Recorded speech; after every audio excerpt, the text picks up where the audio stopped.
Services Plan. I'd like to welcome Asif Ali to the board and to invite both Claire and Abby to present the updates to the board. So I know there's been a huge amount of work that's been done to refine and develop our thinking. Yeah. And I know that Claire's been having a really good look at this area of work since her appointment a couple of months ago. So Claire, thank you over to you. Thank you, Chair. So this update responds in part to a request for timelines around the Strategic Clinical Services Plan, and also provides an opportunity for me just to talk a little bit about the work underway to ensure that we've got the foundations that we need for significant strategic change in a number of areas. And we'll hear later on about the work that's happening in primary and community care. But also you've taken updates on the work to integrate community services across health and social care, and Paul mentioned earlier the work around mental health services transformation. So there are a series of interlinking transformation programs that we are progressing as a health board, and I'm taking some time just to make sure that we have got the foundations in place that we need in order to move those forward, both in terms of resourcing and product, and a more detailed update going through Strategic Development Committee later this month in terms of some of that work. But he is kindly just going to update on the detail for this programme of work, and also I would like to make the link to the Regional Joint Committee item that we talked about previously, because also included in here is the work that the team is doing with colleagues in digital services programme roles across the health board. So, thanks. Thank you. Good morning, everyone. Is it okay if I stand? Yeah, super. Thanks a lot. So I do speak softly, so please do let me know if you can't hear me. We apologize for that. Okay, so my name is Atif Ali. I am the Acute Clinical Service Plan Program Director at CTM. This is the first briefing on moving from Acute Clinical Service Plan to Strategic Clinical Service Plan. So the Acute Clinical Service Plan was our foundation. Okay? It directed our attention to acute services when they were under tremendous pressure, and it delivered some meaningful changes. However, the ongoing challenges that the organization is facing, like the rising demand, the workforce frailty, the variable outcomes, sustainability, which was exacerbated by the roof issue at Principal Vale, made it very clear to us that addressing these challenges, by just focusing on the acute clinical services would not be enough. We needed a much broader, much more strategic approach. We needed a plan that will look beyond operational fixes, a plan that will take into account a wider view of specific services. Can you slightly? So the acute clinical service plan kind of came into being based on that. And this plan wouldn't be just conceptual. Okay, it will be grounded in the clinical needs. It will be informed by data on population health, finance, workforce, and above all, it will be driven by a focus on health equity. Okay? So, to develop and deliver such a plan, we are starting by getting the foundations right across the organization. We are developing a shared vision, a clear understanding of the direction of travel and the purpose behind that. We are developing design principles that will guide the work, particularly when we are developing new models of care and services. We will communicate clearly and consistently with our patients, with our staff, and with our community, so that people have a sight of what the purpose behind the change is throughout this process. Now, for instance, the design principle. The design principles will act as guardrails when we are developing new services or we are designing existing services. Each of the principles have a kind of a weighting attached to it, and any new service that will be developed will at least get a score of 10 to be approved to go forward. Now, what this will do is that any future planning will ensure that it is aligned with the organization mission of providing a high quality care to the population of CTM moving forward. Now, this is not just a one-off event. Okay? It's a process. We are starting with the case for change, and then this case of change will be backed up by clinical and non-clinical evidence. It will then follow the standard processes of a service reconfiguration. Now, a significant amount of work will happen under each stage before we can move on to the next stage. Now, I have listed some of the key documents and reports that will be produced at each stage. These are important because they will act as evidence to prove that this plan has followed all the statutory policies and procedures, and that's how it's developed. Okay. Now, for the sake of planning and tracking, we have split this plan into 5 phases. Each has an indicative timeline. Obviously, the final timeline will depend on the size of the plan and the number of services that will go under, that will be reconfigured. But I think it's important to mention here that these timelines will be impacted upon any national changes, any national directive, any new clinical model or service or policy or guidance that comes out. So it will be kind of a moving feast. So it will be updated as we develop this plan. Now, the plan will only work if it meets the need of the population and the public. So engagement is crucial. Now, CTM has a very good history of engaging with the population, with the patient, and it will continue to do so throughout this process as we move forward. The aim is fairly very simple. We want this plan to be guided by the staff, the patient, and the community, and we want the services to be co-designed together. Okay? I thought it's important to mention that other health boards in the region are also undergoing changes. Okay? The focus is on improving services and achieving sustainability moving forward.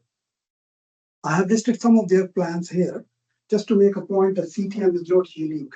We are part of this wider shift going forward because sustainability is crucial. Thank you.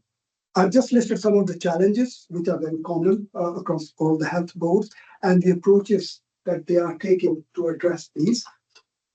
Now, given this commonality, a clinical service planning peer group is being set up with members from each of these health boards to share knowledge, information, and lessons learned so that we can do our plans better going forward. Okay. So lastly, I would just say that we are at the preparation phase. We are developing the foundational components. It's important that we get them right because everything that builds above that will be compromised if they are weak. We will develop vision document. The vision document will actually have a do nothing scenario, which will actually paint the picture if we don't make the right changes. It will also describe what the future model, high-level model will look like. Once this is done, it will move us to the next phase, which is about setting up the work streams and actually starting developing options and objectives. So I'll just stop here. I'm happy to take any questions if anyone has. Thank you. That's terrific. Patsy, thank you.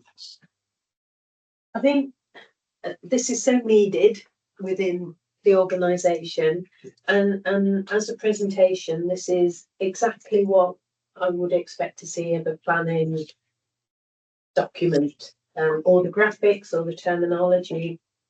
But it could be anything, and that's my concern. What I wanted this to jump out and tell me is this is clinically led. And I've said that right from the beginning of the conception of this living. And that's not what this does. It tells me all the things I would expect to see. But it could be designed in a supermarket. Yeah, no, so it's a very fair critique, Patsy. I think what I suppose I think keen to do is to make sure that we've got some of that foundational evidence before we before we move to that more dynamic stage, if you like. I was talking to Don just this morning about how we corral clinical leadership around future state. And you'll hear in the primary care presentation how that is manifesting itself in that stream of work. I think for me there's something about how does the portfolio of those programs come together, and therefore because you can't transform acute services without transforming community services, and we need to have a basis on which to do that for our clinical staff to lean into. Just to add to what just Claire said, as I mentioned, that these are certain stages that we will go through. So we are at the foundation stage. So once we set up the work stream will be led by clinical leads. It will have nurses, it will have all the clinical staff, because they know best how to design a service. Now, obviously, they will be given all the tools that they need in terms of health need assessment, what are the activities, where the challenges are, what the new models of care are, what the latest clinical guidance is, to help them to come up with these several options, for us to go to the public consultation. But it will be heavily driven by clinicians, not just from us. Carolyn. I think Don probably first. Yeah. Yeah, and just to say, so again, I'm sort of echo that. And just in terms of the delivery timeline, so we're in the phase 0, the scoping and preparation. And I think that the challenge is that we feel like we've been in scoping and preparation for a very long time because we have the acute clinical services plan. And I get that it's moved and we've needed to recalibrate and make sure we're doing all the right things. But it would be useful with this timeline. So though it says 3 to 4 months, when are we starting from? Because then you're managing our expectations. Because I think we're all about the so what and the impact and what's going to happen when. And I just think to know when we'll see tangible change. However, if you said it's not going to happen for 3 years, well, that's managing our expectations. And otherwise, I feel like we're thinking, what's happening? So I just think that would be helpful. Paul and then after Dom. On that point, so I agree, but I think also let's not forget there's a lot of things that have already happened, which maybe it perhaps is useful to also to be able to articulate this stuff, and some of that's been driven by clinical teams wanting to make changes themselves. Some of it's been driven by necessity of the POW roof situation, which facilitated actually very quickly a load of clinical change that we've been trying to make happen for a long time, and suddenly overnight we were able to make it happen because the environment changed and we needed to make that happen. So I think maybe what we also need to be able to do in this sort of plan is describe some of the things that have already happened. Because if you look at what we've done around, or if you look at what we've done around orthopedics, you look at what we've done around cataract surgery, we've already consolidated things and moved things around and brought things together. So there are maybe an opportunity for us to remind ourselves of some things that happened. It's not like we've been sat waiting, twiddling our thumbs. But I also think we need to, alert to the consultation process, because frankly we are now in the 6-7 months before an election. After the election, who knows what will be happening. We've then got local government elections the following May, so there are a number of big electoral events that are naturally going to bring people's focus onto health services, provision of local services for local people, which could make some of these things that bit more challenging to make happen. So there's something for me about that timeline. We've almost got to do that sort of what are the other external milestones that we're working alongside, because there are certain times where A, we won't be allowed to go out to consultation, B, we probably wouldn't want to because it's just going to potentially be an awkward time to do it.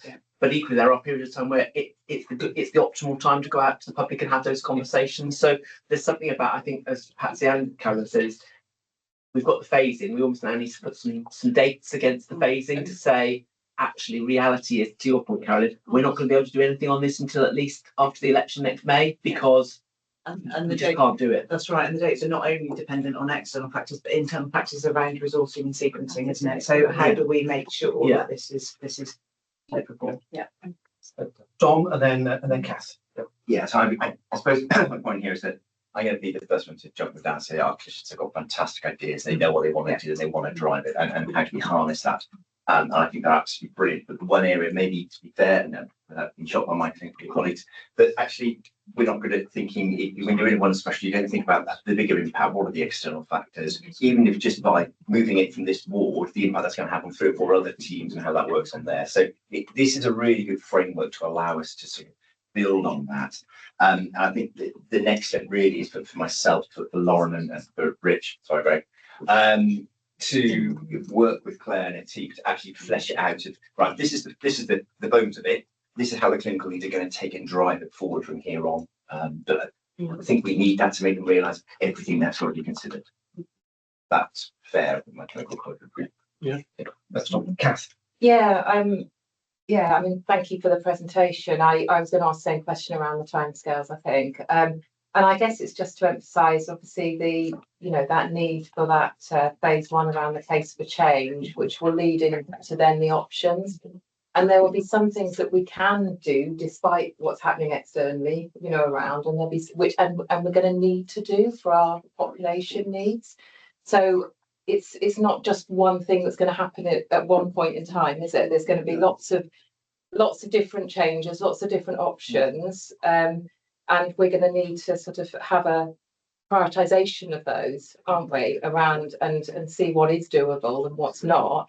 And I think the engagement could carry on. Do you know what I mean? Yes. I know the public consultation is very different to the engagement of the options. Yeah. So I just wanted to stress that really. And I guess we are all really keen to sort of see what the case of change looks like, because that will help then define what some of the options are going to be and how we prioritise. But I think this gives us this overall picture. So we're all on the same page as this is where we are. And then it's a question of where, how do we move forward and how do we take this to the next step, which we're obviously all very keen to see. Yeah.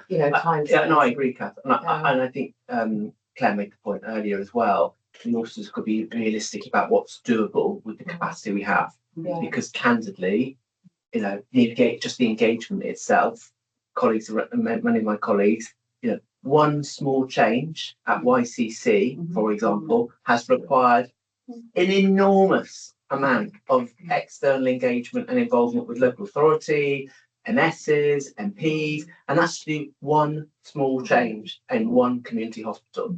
So, the scale of time and effort that is required to carefully choreograph and manage the whole sequence of events that need to happen to get us to a place where we can actually make a change shouldn't be underestimated. And I think it's one of the things that's really struck home to me over the past couple of years, really, is just how challenging making some of these things that make absolute clinical sense happen because of the natural uncertainty or worry that local communities have about changes to their local provision of services. And let's be honest, it's a particularly challenged place to do those conversations here. And we've got to be realistic about that. You think about the amount of time and energy we've got working on the MyStake opportunity. Dale is pretty much doing that, full time, just handling, the local conversations, the local engagement, the local discussions, helping people, hand-holding people through the rationale why we need to make the changes. It's a huge thing we need to be really mindful of, because otherwise we're risking setting ourselves up to make big change that will fall over because we just haven't got the capacity to deliver engagement. That's cool. Alex, and then I'll come to Neil. Thanks, Alex. Thank you. I think one of the things that I struggle with from representing the clinicians is trying to understand exactly what it is, and particularly in the scope. And I think this is what Paul was just saying, is trying to, is this the framework by which every clinical service runs their IMTP through, and this is something that's transformational across every single service, or is this a small focused series of areas where it might improve, certain pathways or certain services?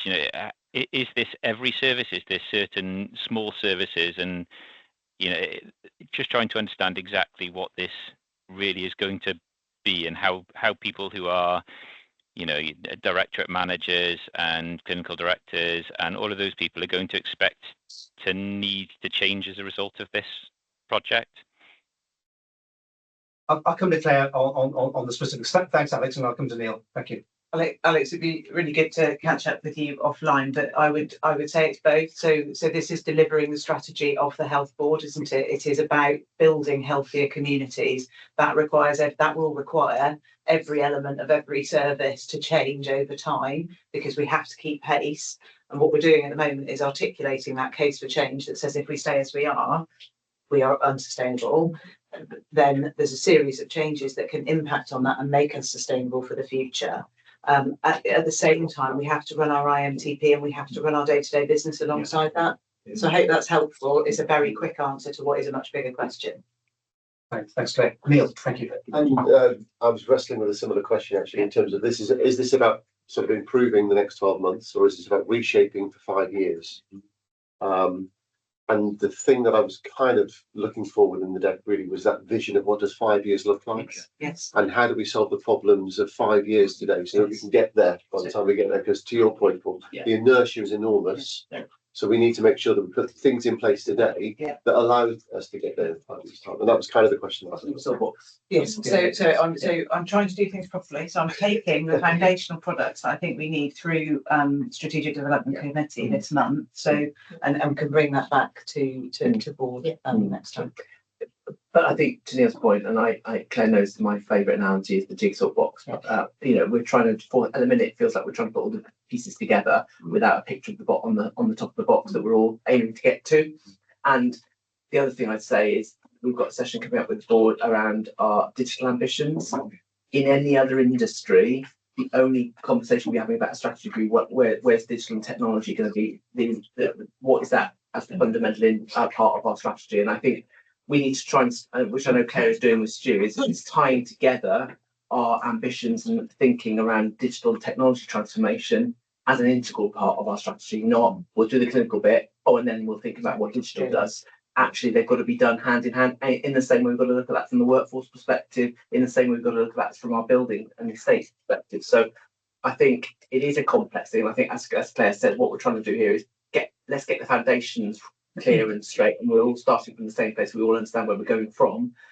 I think what we need to then do is be able to work with our colleagues and other exec colleagues to design what that picture in 5 years looks like, so that we can then say, right, how is all these things we're doing helping us get towards that end point?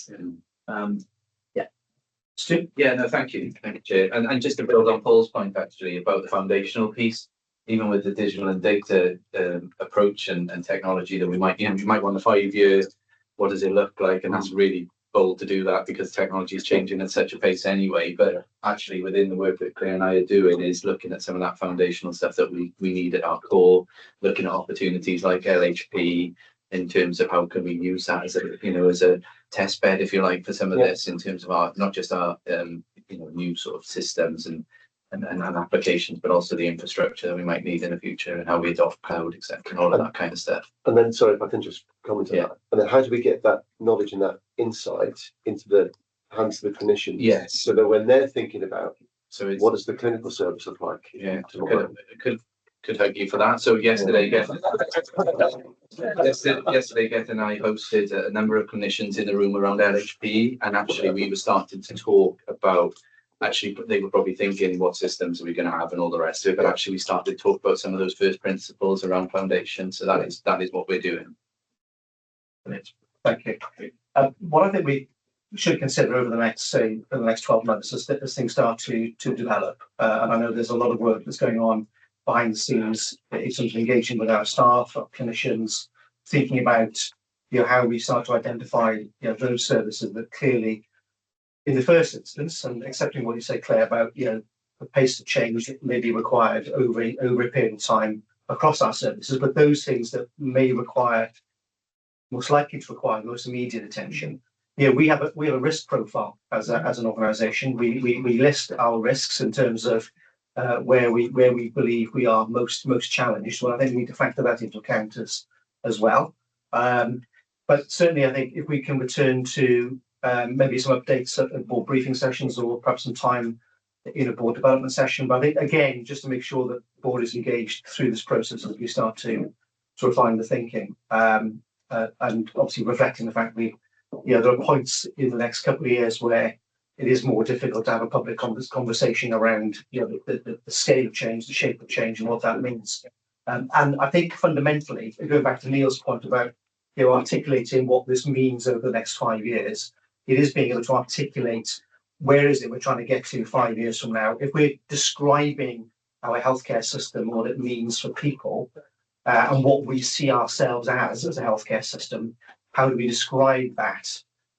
Or if it's 5 to 10 years, where it may be, and then to pinpoint that journey, you know, towards it. I think it's something that you said before a number of times, which is that if you're trying to describe ideally what we're about, we are a provider of community-based healthcare services. We just happen to run a couple of hospitals, and I used that analysis, didn't I, last week? Claire? T coined that phrase. Was it a T? Right, We're a primary care organisation that runs hospitals. I'm sorry, but I didn't reference you last week when I actually said that in a rather large conference that Claire and I were speaking at. But I said I think that's really what we ought to be about, because history has shown us that, you know, the default position has been to do more and more in bigger and bigger hospital sites, and that's not always conducive to good outcomes, to good experiences.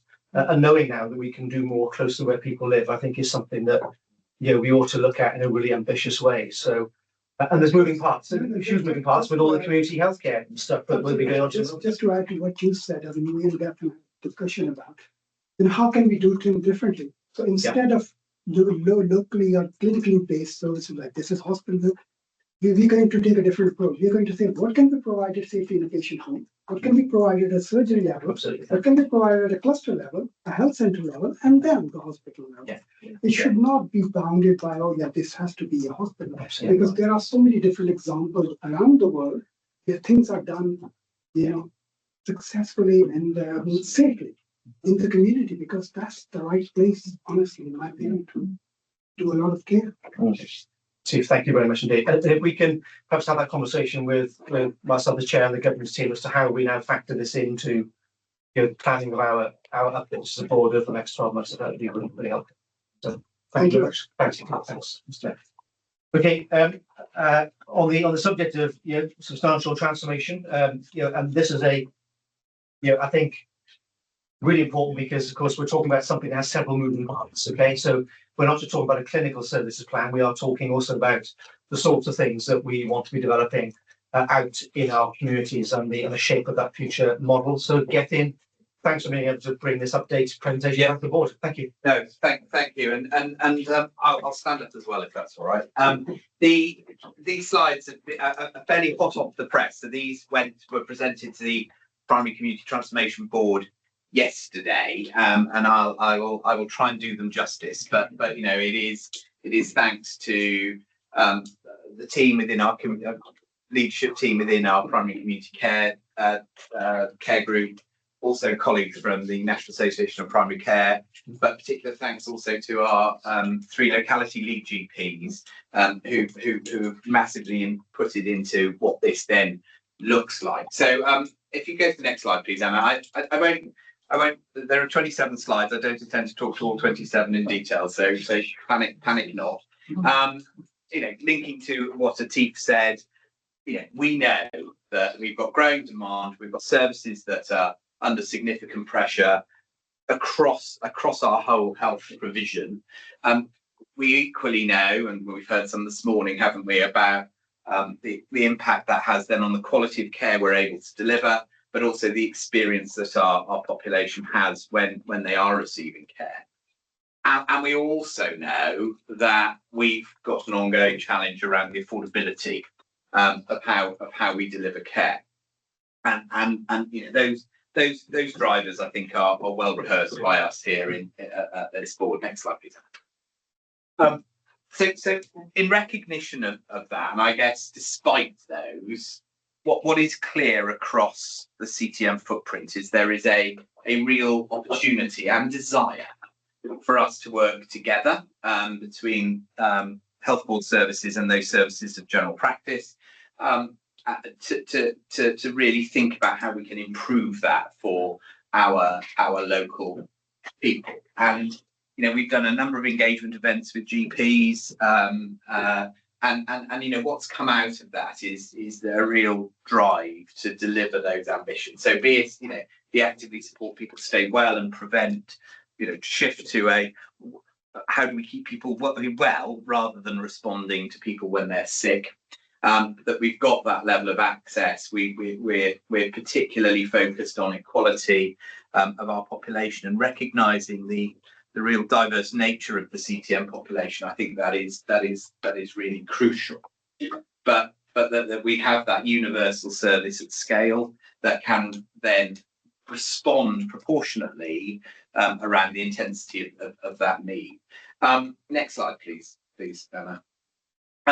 But equally important is I think the recognition of the role that primary care plays, and it is absolutely the cornerstone of our whole health system, and we've got to ensure that it is sustainable, and we cannot be in a place where if primary care fails, then the rest of the whole ecosystem of healthcare falls as well.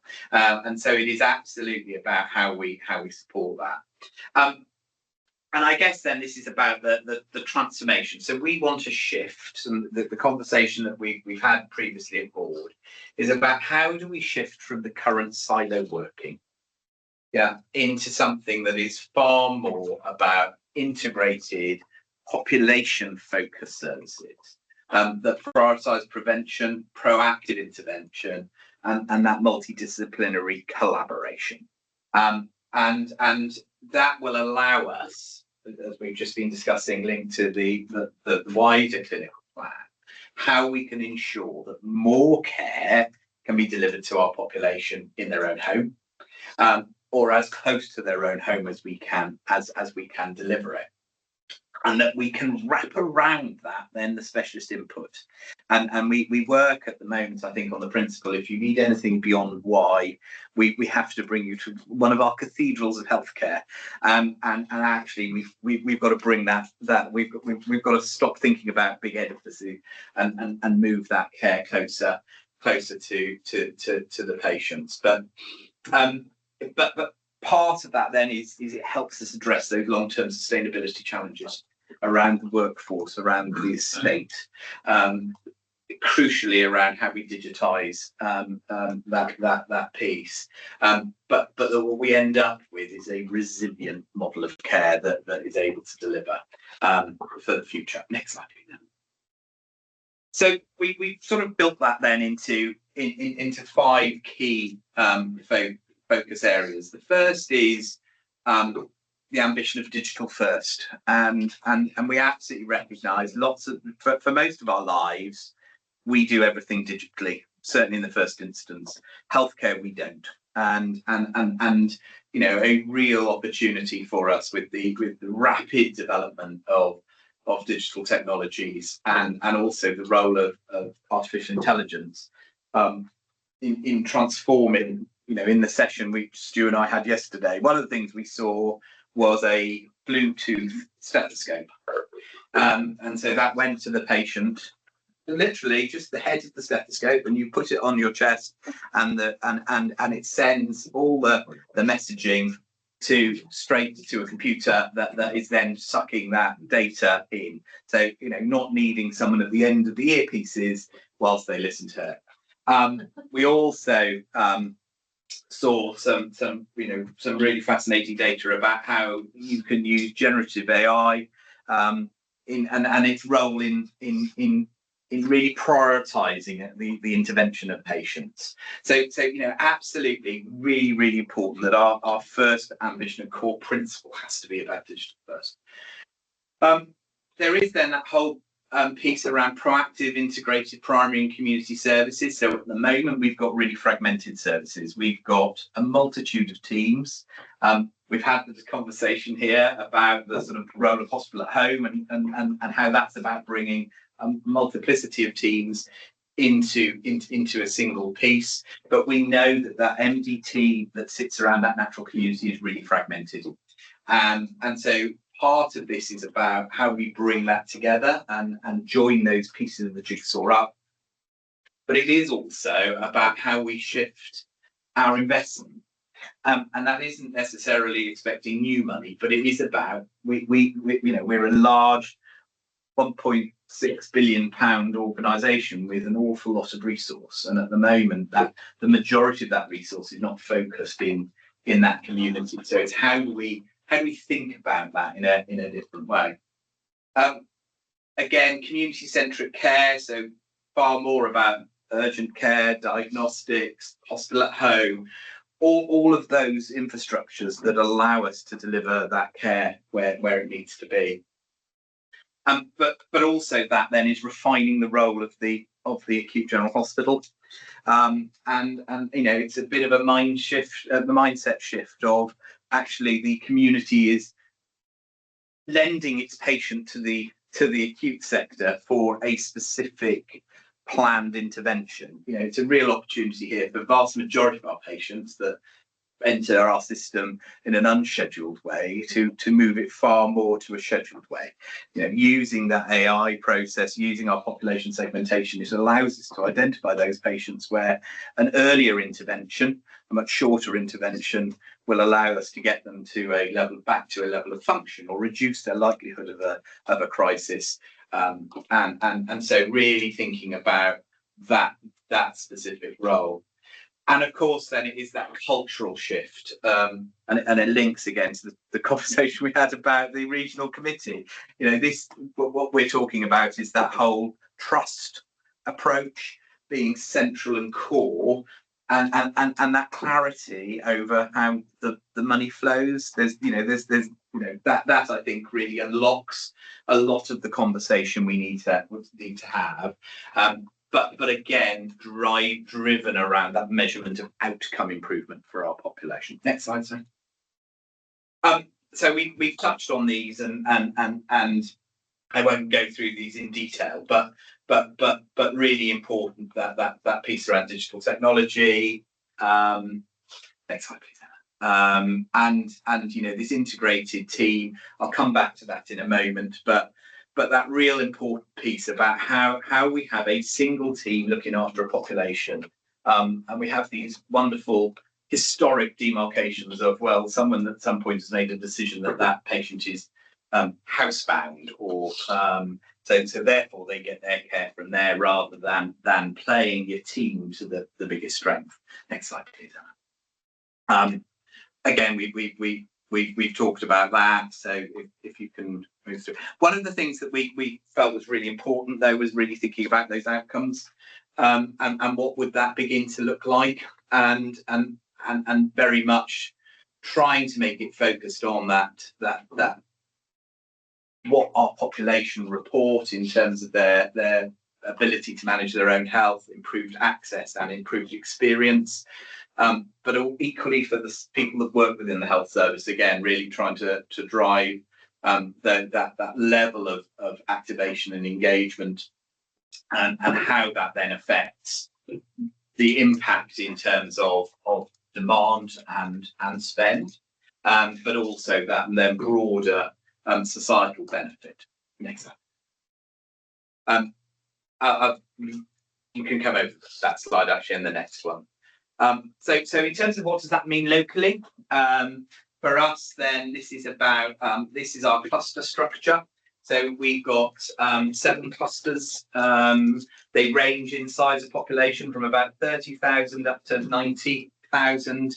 And what we're working really closely with the GPs about is understanding that population. At the moment, we've got a bit of a one-size-fits-all way of working, rather than a process by which we understand what that individual area needs, and how do we then support that implementation. Next slide.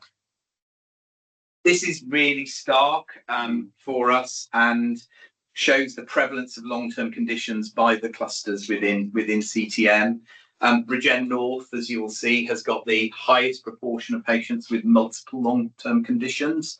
Bridgend East and Tap Ely have the lowest proportion of patients with long-term conditions. So within our clusters, we have got significant variation and need within our local population, and that becomes a really important piece of the process. Thanks.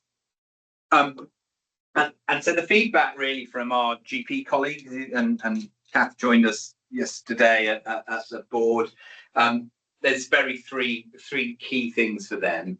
There is an absolute recognition from them of the need to manage capacity and reduce demand in a different way. There is a huge willingness to work in a different way.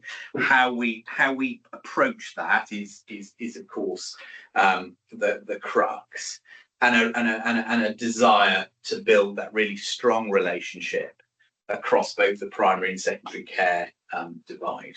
Next slide.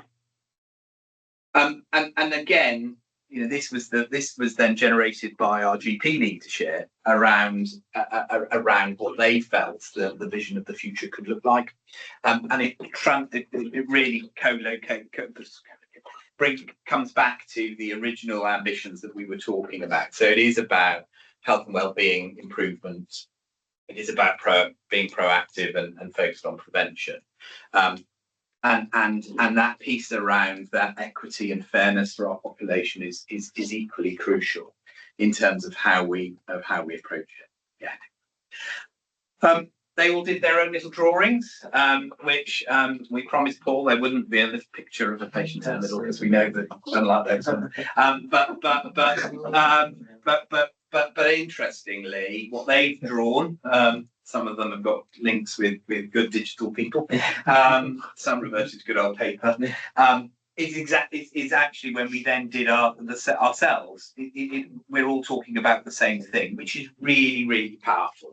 So there were three core areas. So the first is that first priority is around creating that single team. So that is about nursing, therapy, the GP, practice nursing, pharmacy, absolutely sitting around that single natural community, and that can be whatever size it is right to be for that area, which is crucial. So it is about, you know, we still have referrals between teams. It's absolutely, you know, they were once, one of the GPs was saying that they currently, if the physio wants to refer to the OT, they have to refer back to the GP. It's like, no. So it is about, you know, nonsense in terms of that. A real push there of moving towards a one single digital system for the whole team. We're really fortunate. All our GPs by sometime next year will all be on one system within CTM. How do we lever the benefit of that then with our community teams, and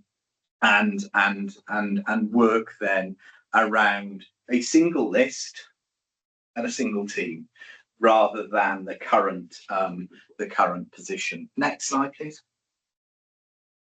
Then sitting around that is that piece about that immediate, responsive and reliable support to manage those patients who are at crisis or who need an extra level of support and intervention. So, you know, for me, I do think in pictures. You know, you've got that core team that sits there. Wrapping around that then is our hospital at home model. Now that might be we want to refer a patient in for a 6-week period of optimization. It might be that's how we support patients when they've had an acute stay, and we bring them back as part of that phase piece. But it's also where we can place a lot of those specialist clinics that again wrap around. So we thinking far more broadly, the hospital at home piece becomes where the community diabetology capacity sits, the respiratory specialist nursing cohorts sit. So we can really think differently about that whole approach of how patients then are supported in that core team. And then the final piece, and this is where it is all a bit of a continuum, is that utilisation of secondary care specialism, and really thinking about, you know, we set in our IMTP last year an ambition that over the next 3 years we would want 60% of our long-term condition management to happen as close to the patient's home as possible, and part of that is about how we use that expertise to support general practice to do some of this, but it's also about how we enable the technology to support that. And, you know, we've got the initiatives we've currently got going on around diabetes. We've got some utilisation of remote monitoring for heart failure patients. How do we begin to do that at scale that then supports this ongoing care closer to the patient's home. And next slide, please, Emma. So we've looked at this then very much in three phases: short term, medium term, longer term. And if you could you go to the overarching slide at the end. So what we've done here is a little bit of that roadmap. So there's a lot of detail on those previous slides, which clearly we'll share with board. But you know, there's some real hearts and minds things that we want to do in the first sort of now, which is, you know, we've had first contact physio practitioners working as part of cluster programs. Actually, we now need to work out a way of how we mainstream that, and make that work for the system. We've got some community health and wellbeing pilots. How are we really making sure that they're working effectively as part? We've got the GPs being heavily involved now in the review we've got going on of specialist community nursing to make sure that it's what we're creating is something that works for you know, in terms of that approach. And again, you know, we've got the development of the women's health hubs. We've got again, a piece of work looking at community pain services. So all of those things that we know will make a difference to our population, how do we focus there? In part because that's what GPs have told us they want us to prioritise. So how do we then answer that question with them? And then, as you see, we've got actions then over the medium term and then the longer term slide. So I guess it comes back to that sort of underpinning principle, which is we've got to be looking at that equitable allocation. How do we, you know, we've got the Cahill formula that creates one answer. Actually, how do we use this data to be even more precise, I guess, in terms of how we support areas in bespoke ways? IT solutions. So it is about how do we begin to have a single electronic record for patients within that broader team, those relationships. And I guess, you know, the piece that is that how do we look at that long-term resource planning rather than funding planning, probably, Andrew, to really embed and secure those services going forward. There's then a piece around what we think those benefits look like for all of our stakeholders, and I'll finish there. Thank you very much. Kath.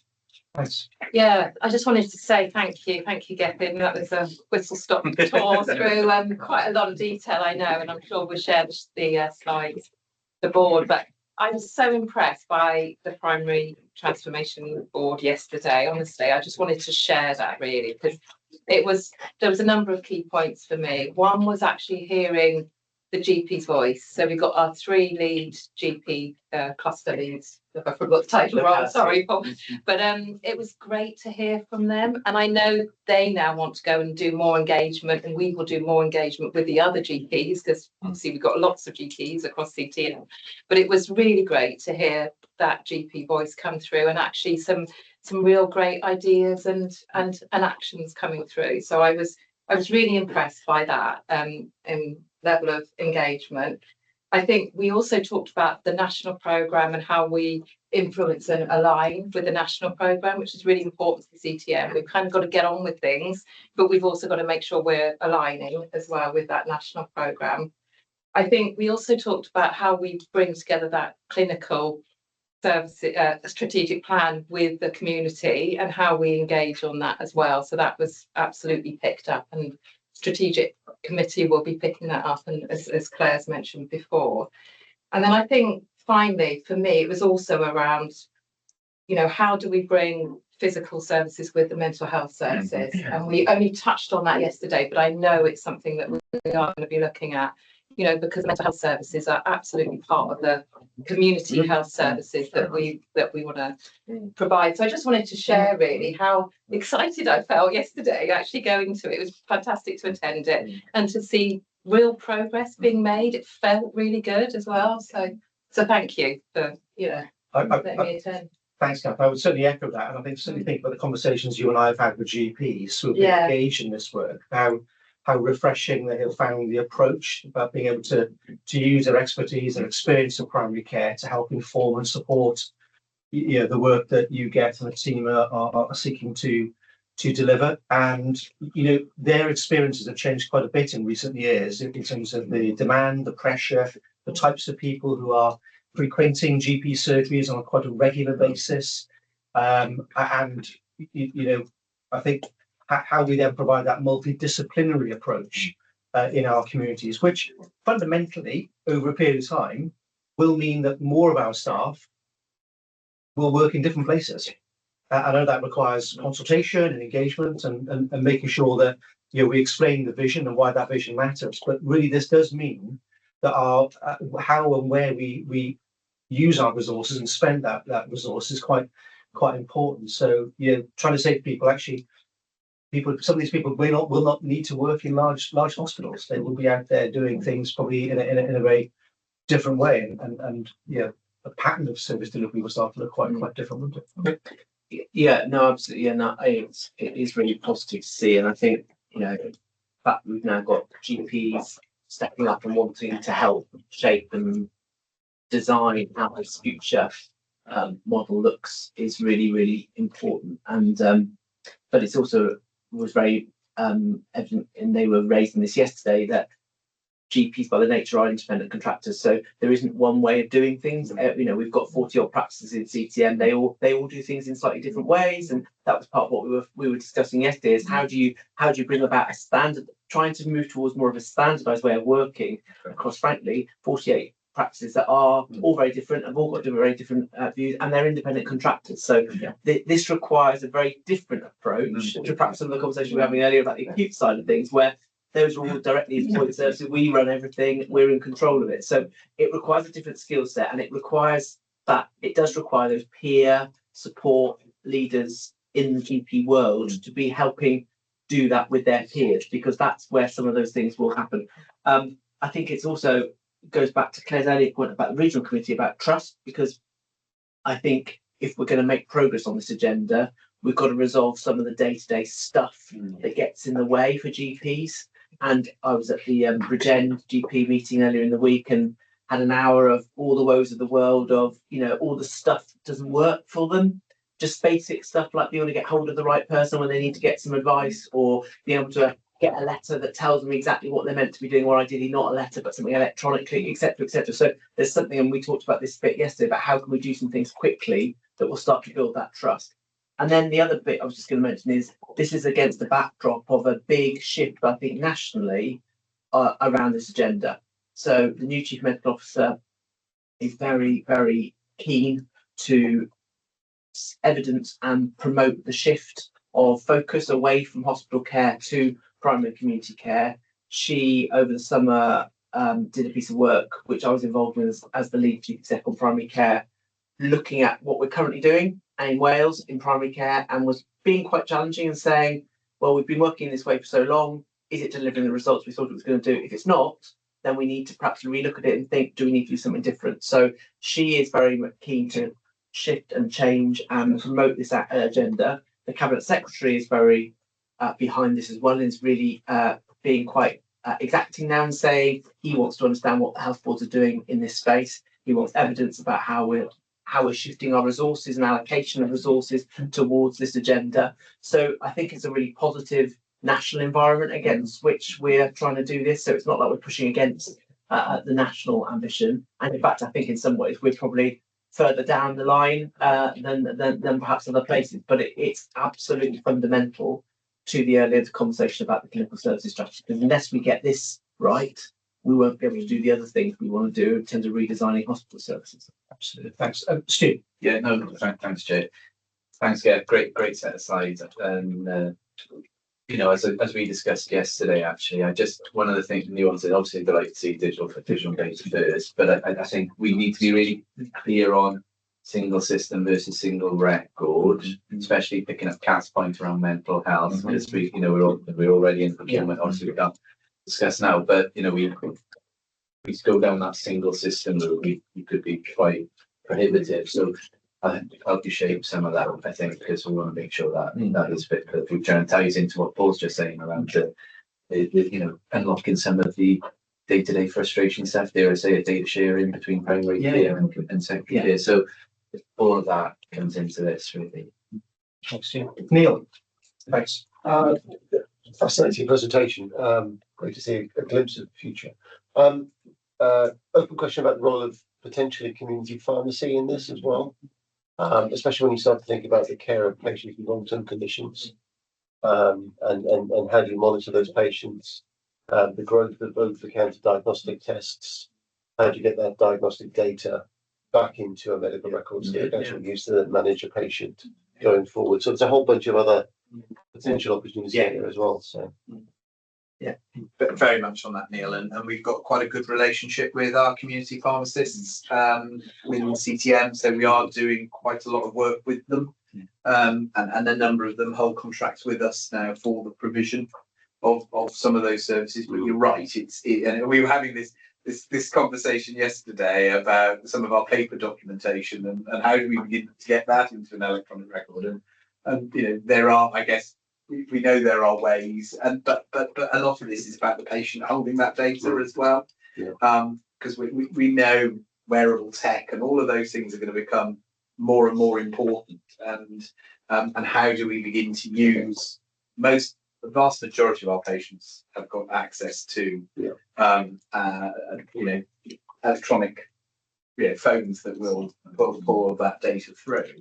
And coming back to your point earlier about, we've got to be thinking about it's the 5-year designing stuff for 5 years time, not designing stuff on today's piece. That's going to be even more prevalent, isn't it? And how do we use that? I guess if I may, John, just in terms of so that what we're now working on in at pace is that those delivery plans. So we're the next meeting of the transformation board next month, we'll be taking the plans on a page for each of those areas and be really clear on that delivery of those, certainly those now actions, but actually those medium and longer term pieces as well. So just before I bring Kathy in, just really quickly on that, I think one of the things that we just need to work through, and again, I suppose it does come back also to the work we're doing around the clinical services plan. How we are going to articulate this externally, because clearly, there's a significant amount of ambition here about reimagining, reshaping what we do and how we do it. And sometimes one of the criticisms that we get from other stakeholders and colleagues in perhaps local government and those in the political sphere is that whilst we're always providing a rearguard action to the things that are negative and things that have gone wrong, is how do we articulate as much as we can do the vision, the ambition, the way we want to get to in a way that really does demonstrate the scale and excitement around the change that we're looking to bring. And that is difficult because it means attempting to do all that proactive and reactive stuff usually at the same time. But there is so much work has been done through the programme board chaired by Paul, the work that you've done, Geoff, the work that our primary care team have done, the work that Claire's team are doing now with the clinical services plan. It's trying to articulate some of this in a way that demonstrates that we are setting a really strong ambition for what the future looks like. Yeah, and I think it comes back, John, to the conversation we had when Atik was here about drawing that picture for people about what the future in 5 years looks like, and describing how actually we're trying to reorientate our focus away from hospitals to actually delivering more and more of our services in primary community and translating that into quite an easy to understand description of what that could look like, and then going out and engaging and having conversations about that, because at the moment sometimes this all feels quite overwhelming for a lot of people, because and it's a massive cultural shift we've got to make in the mindset of our patients and our populations, because historically the mindset has always been if you needed something from a specialist you went to a hospital, because that's where the expertise all sat, in a hospital. And actually what we're saying is in this new world more of that will be delivered virtually, more of that will be delivered in a primary community-based setting. So we've got to get our population out of the headspace of if I've got a problem with something and I need to go and see a doctor in a hospital. And I think that's a big mindset shift we're going to have to make, and that's part of, I think, our process of engagement and conversation with our community. Sorry, Kathy. Yeah, so it's really Stuart's raised the issue really, which is about digital's great, technology's great, but it's actually about the information and the data. And being able to share the data, having a shared record that is understandable to all the different people that need to look at that, including patients. So certainly I'd be looking for something much more upfront and explicit around Shared data. information management. Yeah, we can do that. And sorry, Hayley, and then Philip. Sorry. Just on the digital, it's sort of bearing in mind of our kind of socioeconomic profile of patients, where actually a lot of people don't have access to digital.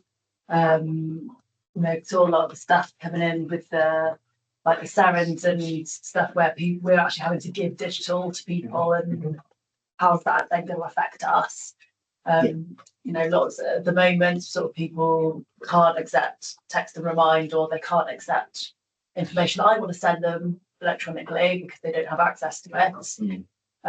So how are we going to make that equitable for everybody?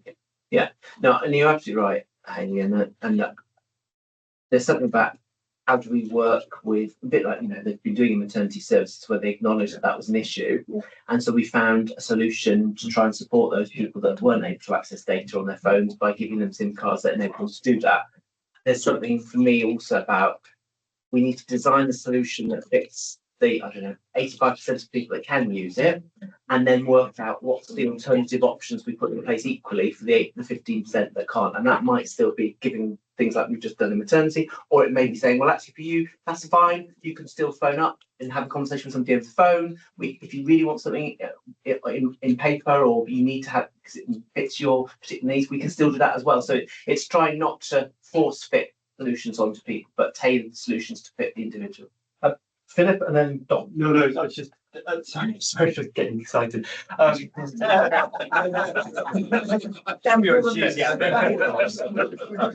talked about regional working earlier.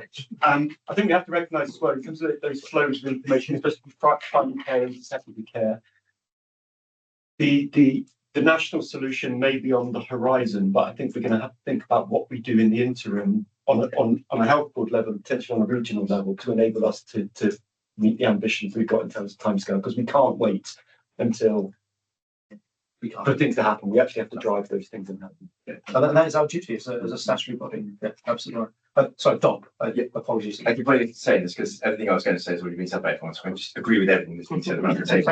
And the only point I was going to make is on then digital actions, that there are other sectors that deal with this as well. So local authorities now, and libraries have been put up to allow people who don't have IT access to go and use computers in those sites. So if we're talking about community pharmacy, why can't we have a computer in each of the sites there? We can have remote consultations done there. We can have people log in on there. There are so many solutions we can do that would put it into the community right where they are. We just need to think laterally to be able to. Thanks. So, Gethin, in terms of next steps, Yes. where in terms of board engagement, the opportunity to, I suppose, obviously there's the opportunity to update the board as things are progressing. Whether we need perhaps to think about using our board briefing sessions if we need to come back as and when things are developing. But clearly, and of course, we are going to be recruiting a new associate member with a primary care background, which Gareth and the governance team are now leading on. So that will be done fairly quickly. So the intention, Chair, would be that we'll take the overall 5-year plan through SDC in that respect.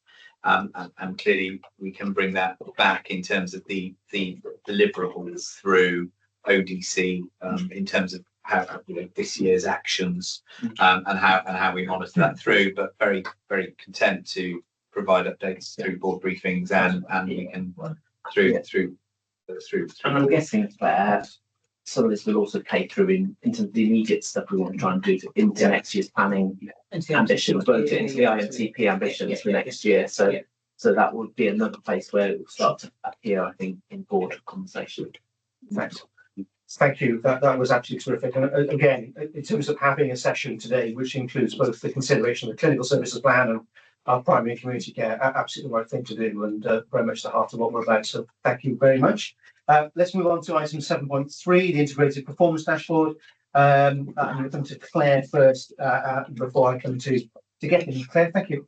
Yeah, thank you, Chair. So as with last month, I'll just point to the one pager on page 167 of the pack, where we look at our 17 standards that cover all the activity of the health board, and note that there's no significant shift on the majority of those, but we have seen an improvement in people metric in terms of turnover and quality in terms of nationally reportable incidents. We've seen a worsening position in terms of finance, 104-week waiters, and E. coli rates. Just in light of your comments at the beginning about the cabinet secretary meeting as well, I have been having conversations with colleagues about the format of the IPR and just drawing attention to the ministerial priorities on page 11 of the pack in Chief Executive's report.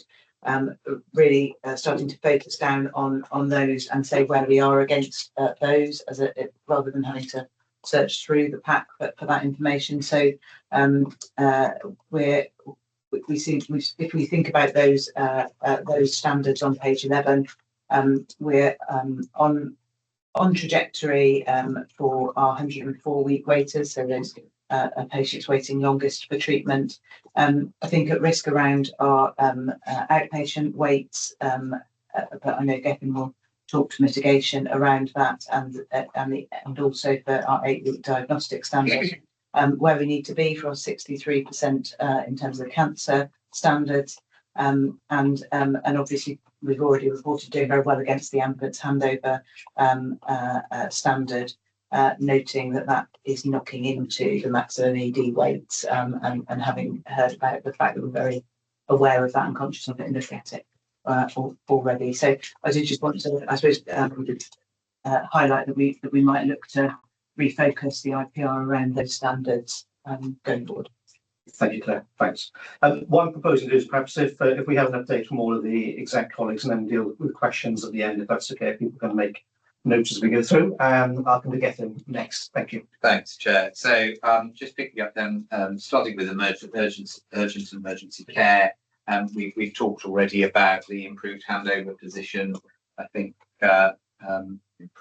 we are seeing a significant improvement and actually good correlation on that with the response times in the community. I know Patsy asked a question at Q&S, and we are seeing really good compliance with the purple category, which is the new category, which is out of hospital arrests, and for CTM for the first 2 months of reporting, that was in train.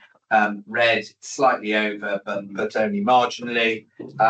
But what is also reassuring is actually the reduction in amber weights. So we have seen over an hour come off our average amber weights in the time that we've seen the improved handover performance. So in terms of quality of service and response times in our community, what we haven't seen, which other health boards have seen, is a stepped increase in the number of ambulances being conveyed. So Swansea Bay in particular has seen a significant increase in conveyances. Now they've equally seen an improvement in their handovers. We're not seeing that in the same way, which I guess is positive in one way. What we have asked, however, with Welsh Government and with WAS, is a real comms focus now on patients who are fast positive phoning 999. We know if we can get a stroke to us via an ambulance, the pre-alert to process, the clarity enables us to get those patients through the stroke pathway more quickly. And therefore, there is going to be a focused piece of work on that heading into the winter. Our real focus now internally is on our 12-hour waits. We've got so I've got sessions this week to review plans for both Prince Charles, sort of a refinement of the stamp piece that happened a few months ago, and also at the Royal Glamorgan. Stamp implementation is underway now at Princess of Wales. And you know, again, it's including the development of an ambulatory area and other things. So very much that is the focus of USC in particular, as a care group in terms of addressing those pathways. In terms of planned care, so we are on trajectory for our 104-week waits to the end of Q2, which is It's Q2, isn't it? Yeah, Q2. 400, so which is holding the position of 450 patients. So we are on track. Those patients that will have waited in excess of 2 years will all be in orthopedics. We have gone live in September with the new unit at Princess of Wales.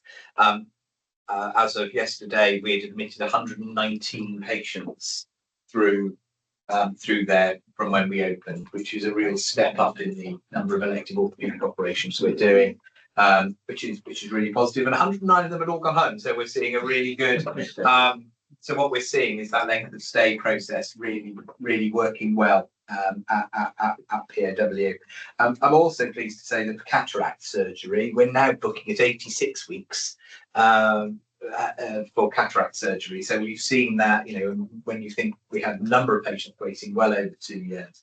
So with the work that we're doing, both with the region, but also internally with the development of the cataract hub at Princess of Wales, where we've now got 80% of our lists are being booked to 7 cataracts, which is a big step up in productivity. We are now well ahead of our core plan. By over 250 cases year to date. So again, really positive improvement for our patients. And in terms of the outpatient area, we're working as part of the All Wales contract, which we signed off at board for, which is being provided by HBS UK. And we've now run 4 weekends of over 400 additional outpatients. So we are seeing a real step down now in our over 52-week waiting. Well, that should, across the board, get us to under 26-week waits in all specialties by the end of the financial year, which again is really important. Just then, in terms of cancer, so we saw a dip because we had an increase in number of treatments we did in a month, but also it was about reducing our backlog numbers. So it was trying to balance that out. I'm pleased to say that for August's data, we're well over 62%. Hoping we can get back up to 63% for August. But for September, we're already with 1 month to go at 64%. So a really strong cancer performance for September is now predicted. Main focus is in terms of lower GI and our endoscopy and our prostate pathway. In terms of diagnostics, as Claire pointed out, we've seen a spike up. That's driven predominantly by 2 modalities, which is non-obstetric ultrasound and CT. We do have a demand capacity gap, recurrent demand and capacity gap in CT and non-obstetric ultrasound. I'll just ask board members to remember that for the conversation we have about LHP and the outline business case, because that is about addressing our recurrent deficit position there. Non-obstetric ultrasound is also impacted by a challenge we've got with sonographers, and I would describe it as ergonomic issues with regard. So with RSI. So with increasing levels of obstetric ultrasound required, we're having challenges with the amount of pressure that our sonographers are having to place when scanning pregnant ladies, particularly if they are slightly overweight, and because we have to press harder to get the scan through, and that's creating so we have got a higher level of sickness in our sonographer workforce. It's a risk, and it's being seen across a number of health boards in Wales, so it is a challenge. So we're working on trying to minimise, keep flexibility in the workforce on the amount of obstetric and non-obstetric ultrasound scanning they need to do. But we have had non-recurrent monies from Welsh Government, which we are using to address those modality areas, and I'm confident we'll bring back our diagnostic position to the sub-8 weeks by year end. In terms of stroke, we've again discussed stroke. First priority is being really focusing on sorting out the challenges, which we've now done. We are focused on two metrics: time to scan of 20 minutes and time to bed of 4 hours. And I am personally leading a weekly huddle with the team, addressing that sort of the adherence to those protocols.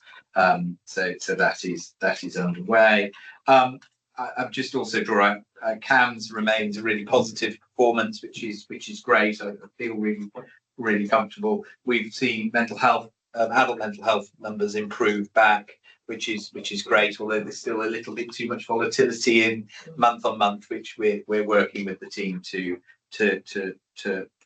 draw out. And I will stop there. Thanks, Ken.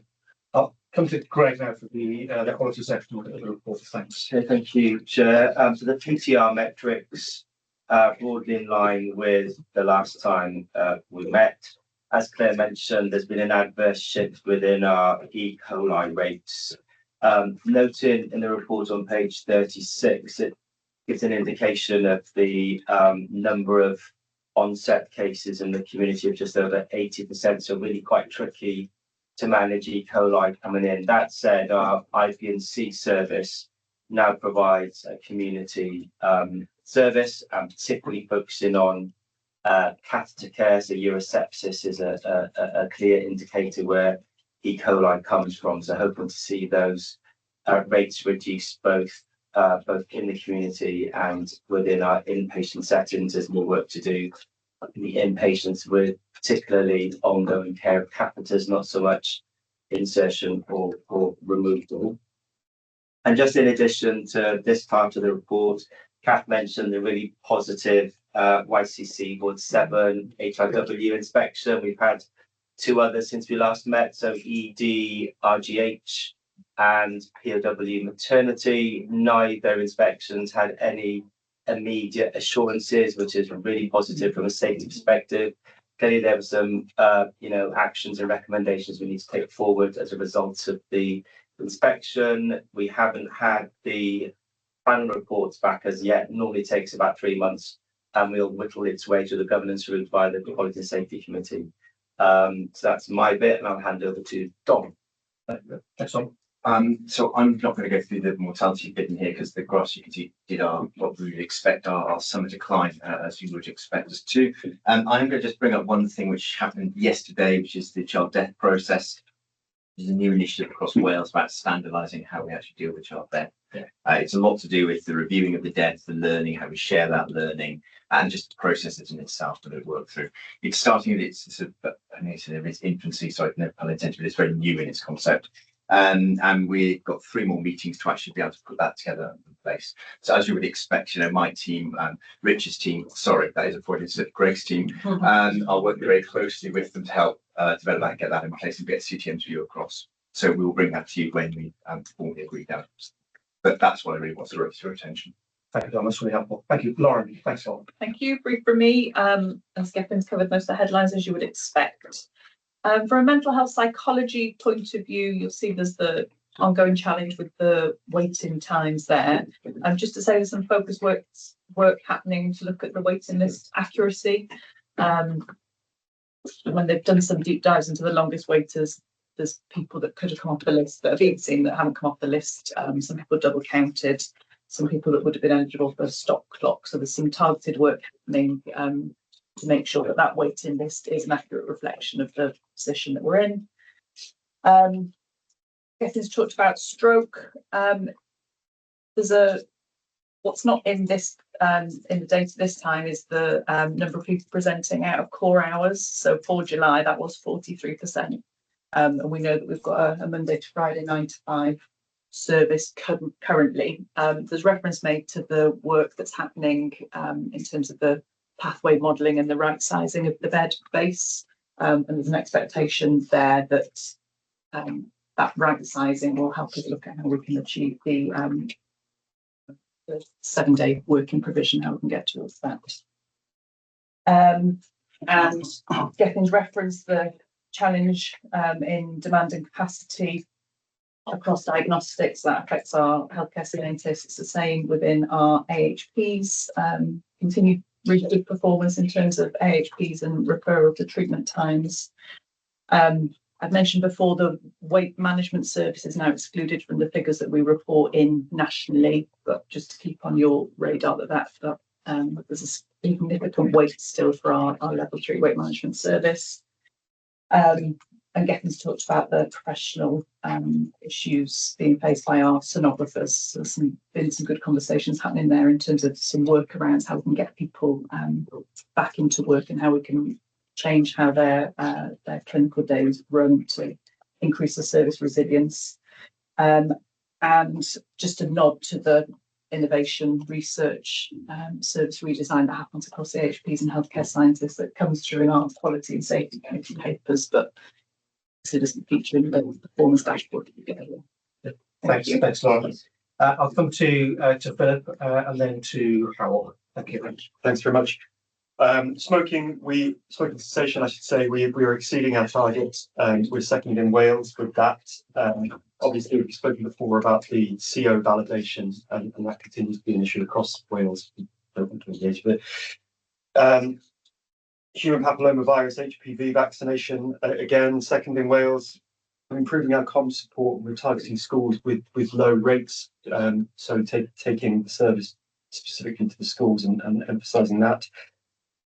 Children's vaccination, we're first in Wales. Challenges around nursery settings and data systems talking to each other. However, we're running a lot of work with that. We've had mop-up campaigns over the half term that have been very successful, resulting in thousands of vaccinations being put in people's arms. So that is great news. In terms of flu vaccination, you'll see that the data in the report finishes in March. Obviously, we started the children's vaccination programme in September. We're starting the adults next week, 1st of October. There's big changes, certainly in terms of procurement of flu vaccine. We're also seeing increased apathy, which is being tackling in terms of increased communications work. There is a very detailed plan about how we're going to hit each of the eligible groups, from clinically vulnerable 65 pluses, etc. We're having a big focus, however, in terms of equity, because we recognise that certain areas we're seeing, or certain population groups, I should say, we're seeing differences between uptake. And so that's going forward, supported, for example, by the vaccine bus, which has been signed off, which is fantastic. There is a big push to vaccinate all children by December. That is quite ambitious to do.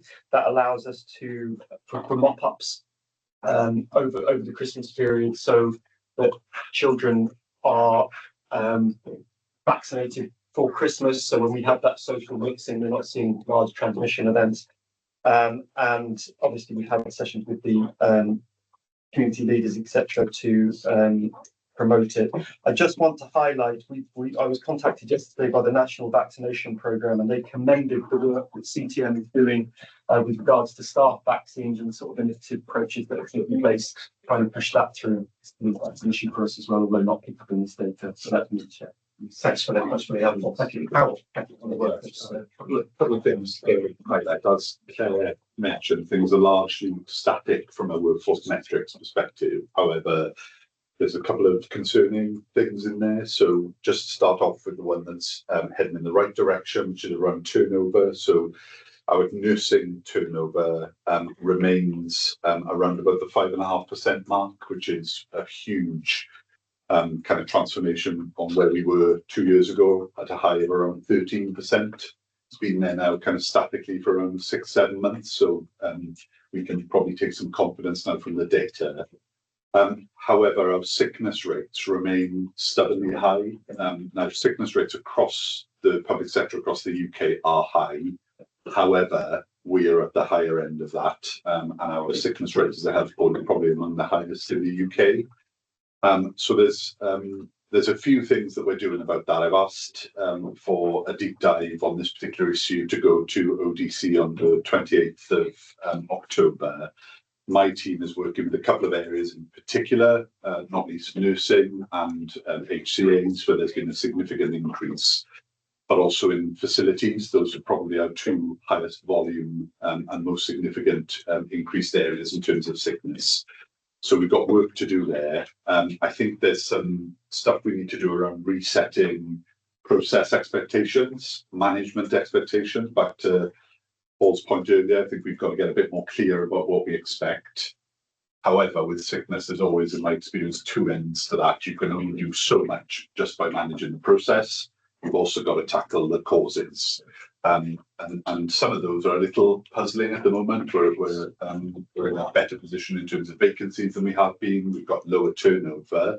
You might expect logically then sickness to come down, but it isn't. It's remaining stubbornly high. So we've got work to do to understand that a bit more clearly.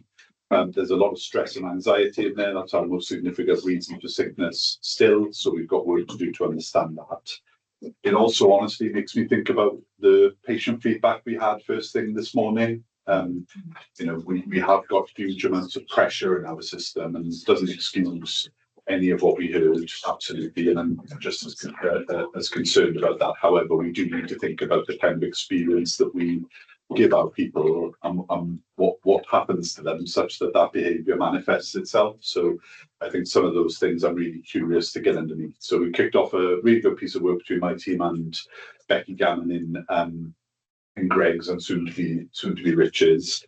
Also I would just mention in relation to the two other points I made, we're just about, aren't we, to go into winter, albeit the data we see here is always rather frustratingly 3 months behind, but we are just about to go into kind of respiratory virus season. We didn't have a great vaccination season last year, and we had a bit of a spike in terms of staff sickness related. My team working and very ably supported in terms of the evidence base by Philip's team has done a really good job on coming up with what we think is a good evidence-based plan for the vaccination season this year, noting all of the kind of societal issues around reluctance, which I think even in a healthcare provider we are seeing manifestation of. So we're hopeful there that will have a beneficial effect.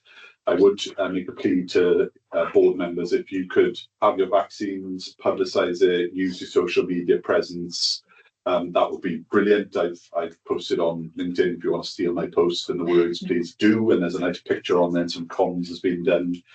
And the other thing I would just mention in relation to the more, to the softer elements of sickness around, the kind of experience we give people, culture, leadership, all of that.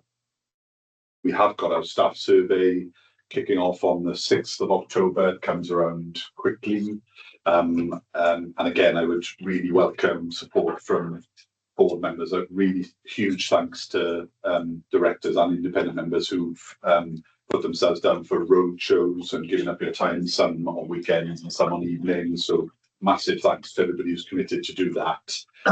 Really important to get our message out there. We're aiming for 40% this year, which would be a 12% or so improvement on our 28% last year, which, best in Wales, but we weren't satisfied with. That's not a terribly high benchmark. So we're shooting for 40% and looking to continually improve that. But as ever, the really important thing there is for us to continue to listen to the feedback we get, act on it and make a difference. So quite a lot going on in this space, but yeah, welcome your support on those particular elements. Thank you.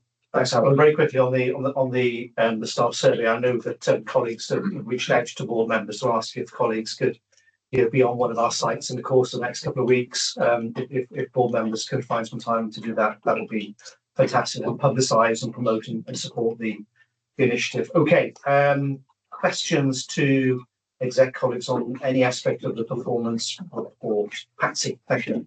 Yeah, just a quick one. The ophthalmology, there's so much information in here. It answers all of my questions mostly, but ophthalmology is, in the 5 years I've been here, has always been that bottom rung on funding. For funding, sorry, pardon.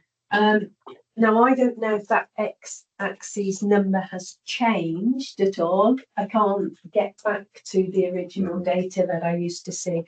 And I know you talked about cataracts, so I don't know if the majority of that is cataracts, but we've seen lots of plans and processes to address the ophthalmology issue. Yeah. And I just wonder where you feel we're going to get there. And another question very quickly, and both Philip and Howell have alluded to it, is on staff vaccines.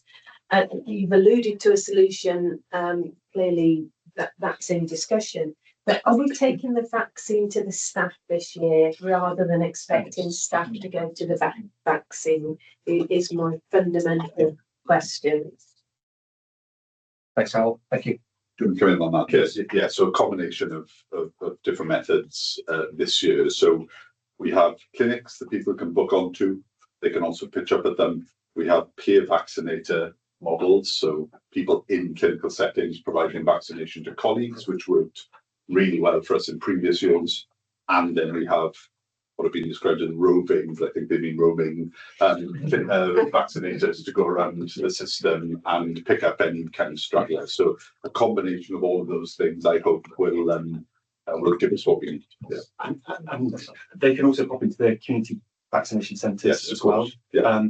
And we've offered incentives in terms of a cup of coffee, and also we're doing a matching programme so that we provide a vaccine for a less economically developed country. People can get their vaccine. That was time limited because we wanted to front end it so that people were getting vaccinated early, really. So we're not vaccinating them in January, which will probably have relatively little. Well, that's been much better this year. So people, there are more time slots, more locations. The actual booking onto it is much easier this year than last year.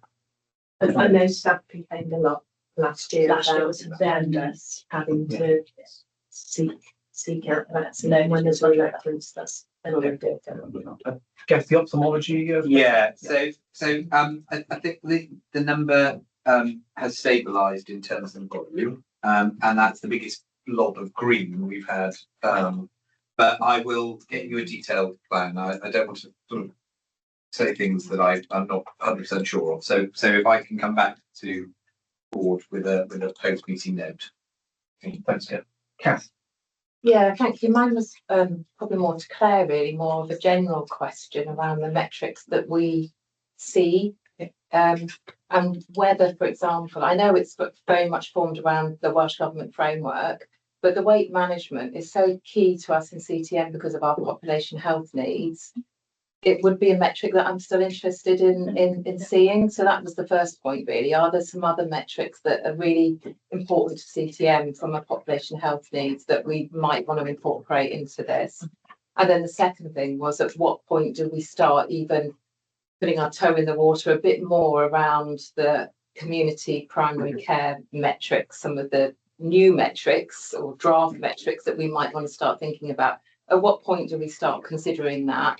Maybe not yet, but there's obviously national work going on, but there's also, again, the population needs around CTM. So it's more of a general query, a sort of think piece, I suppose, of what, can we have a think about that? Yeah, no, more than happy to. I'm not going to jump in and respond now. I think as part of strategy deployment, we talked about SDC.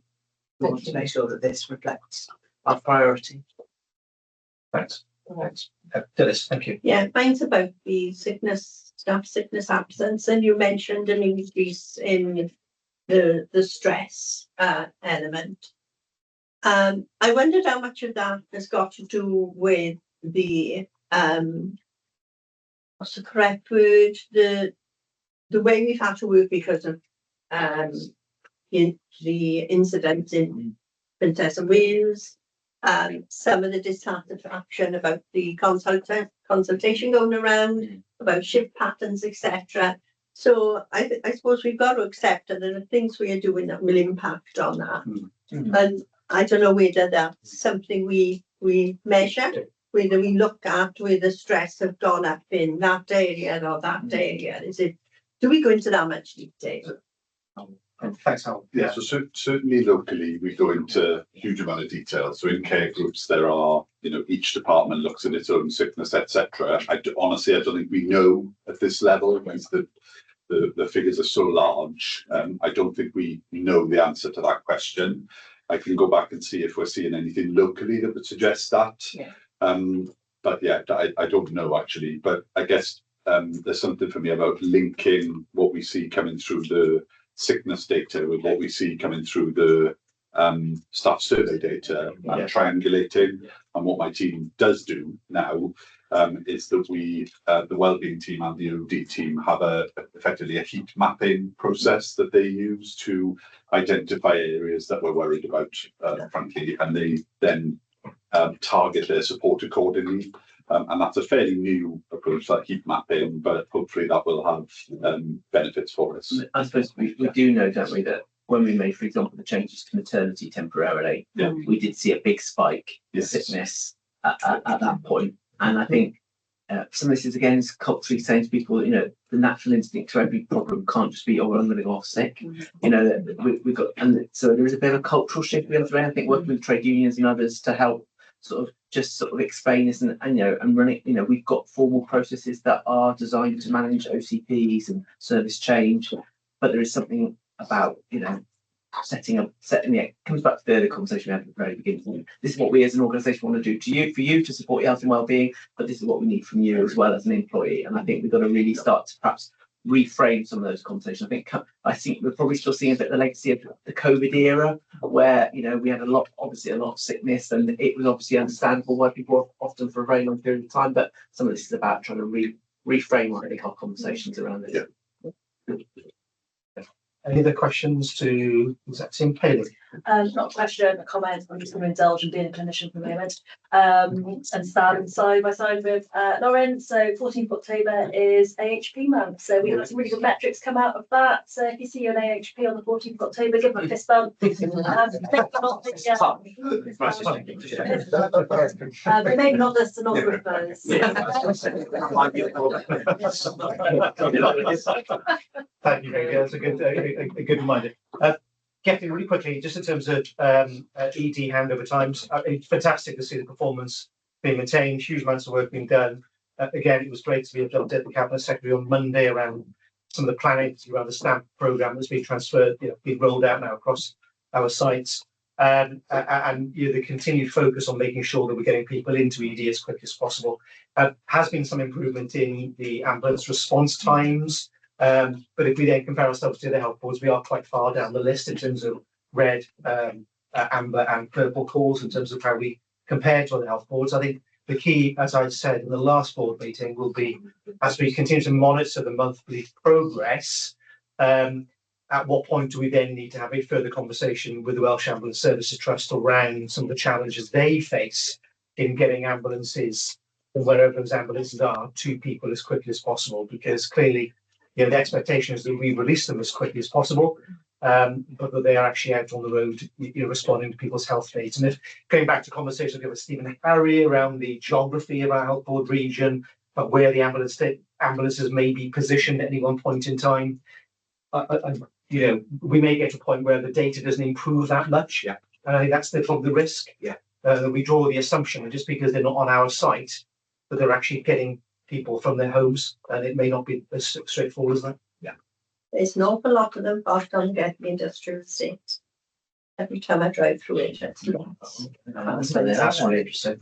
Yeah, I do think we made good point, because I was in PCH yesterday, trotting around some of the wards and talking about, you know, it's great that we've got this 45-minute kind of handover target kind of nearly nailed. But the staff are saying to me, so what difference is it making there? Yeah. And can we see that difference? Because what it feels like to us, Greg, is that we're crowded in ED, we're boarding on the wards, and we understand we have to share the risk across the system. Yeah.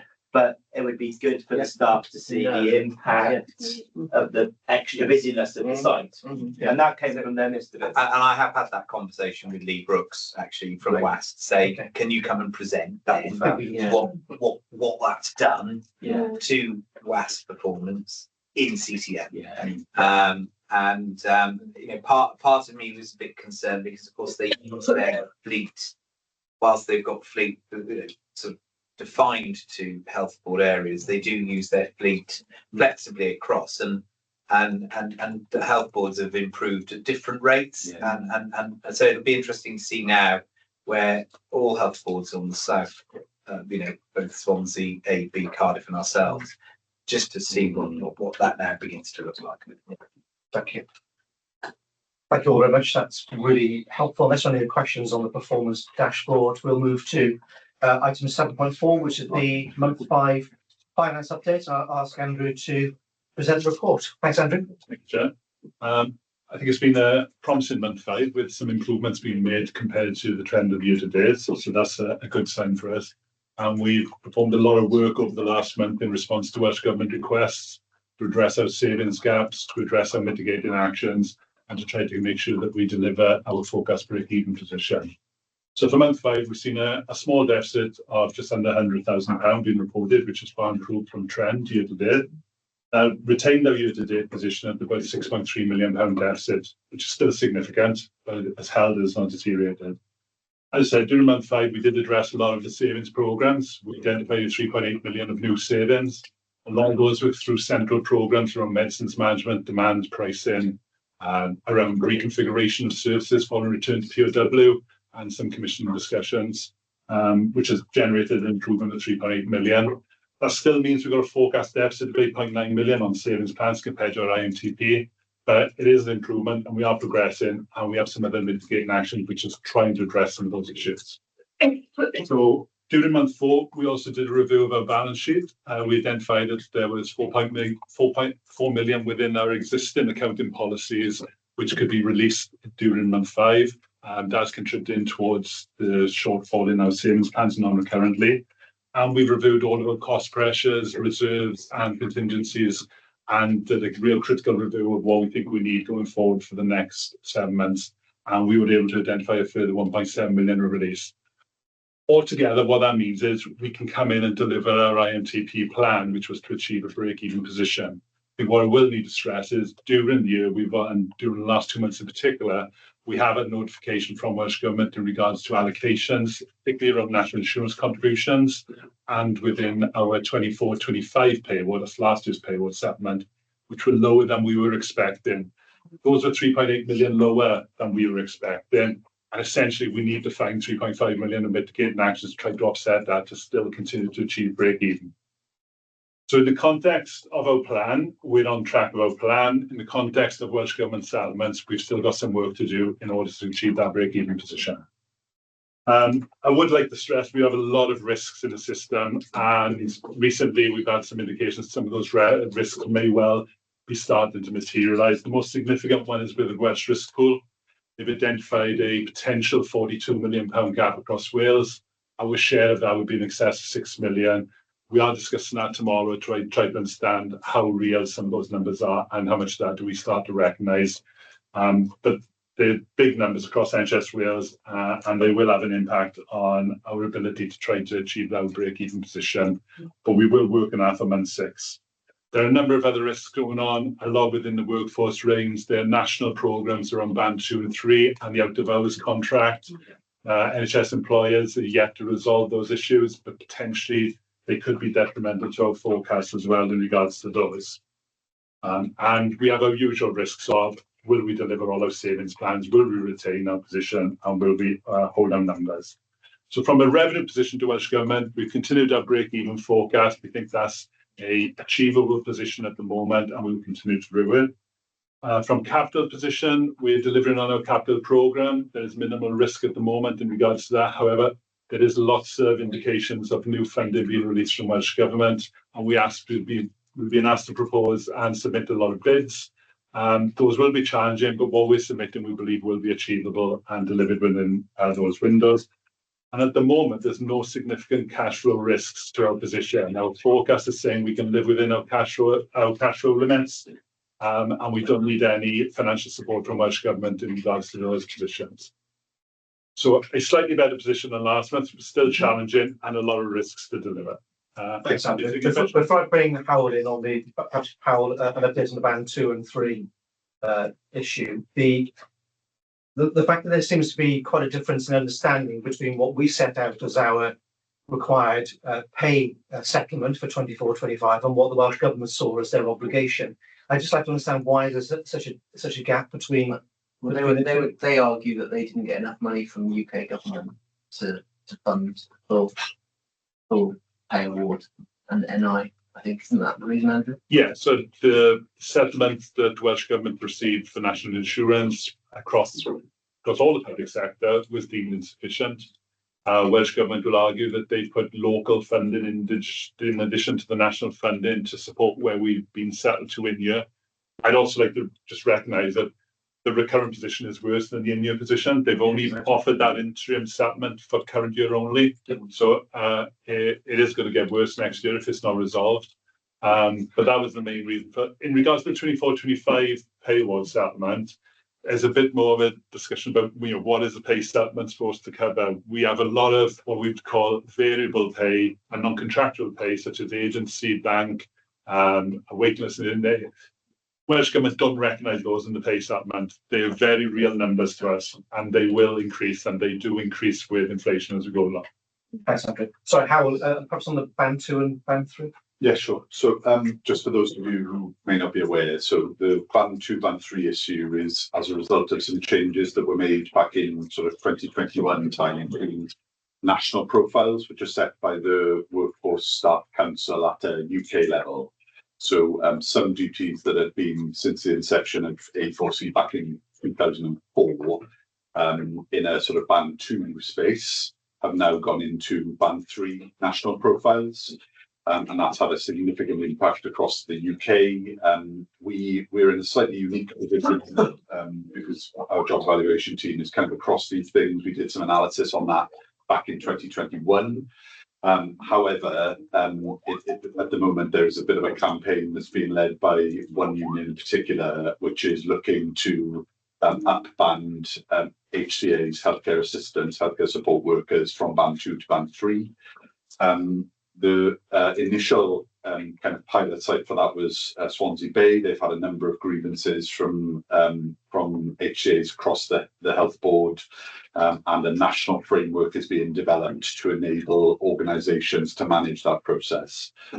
What we're currently waiting for is for Welsh Government colleagues to explain to us how they would wish that to be funded, because we have been asked to deal with that issue by government colleagues. However, there hasn't been clarity to this point on how that will be funded. So that's where that's sat at the moment. There was due to be a meeting at the Welsh Partnership Forum on Tuesday, but that was stood down pending conclusion of those conversations. And we do now have our first grievance in relation to that issue with the health board, which is in theatres, both general theatres and maternity. So that's where we are at the moment. So really big issue for us, and at the top end we are talking probably in around the space of around about 8 million of risk in this for us, so a significant issue for us, so which is why that funding confirmation from Welsh Government is so important. Thanks, Al. Questions to Andrew on final support. Patsy, thank you. Yeah, a couple of things I just wanted to say really well done to the whole organisation, as well as finance, on bringing that monthly deficit down. That's just such a huge achievement for such a huge organisation. I was going to ask about the recurrent pay allocation, the same question as Jonathan's asked, but I don't need to ask that. Presumably there won't be a 24-25 prior year adjustment. What they've given us for 24-25 and was in our break-even position will remain.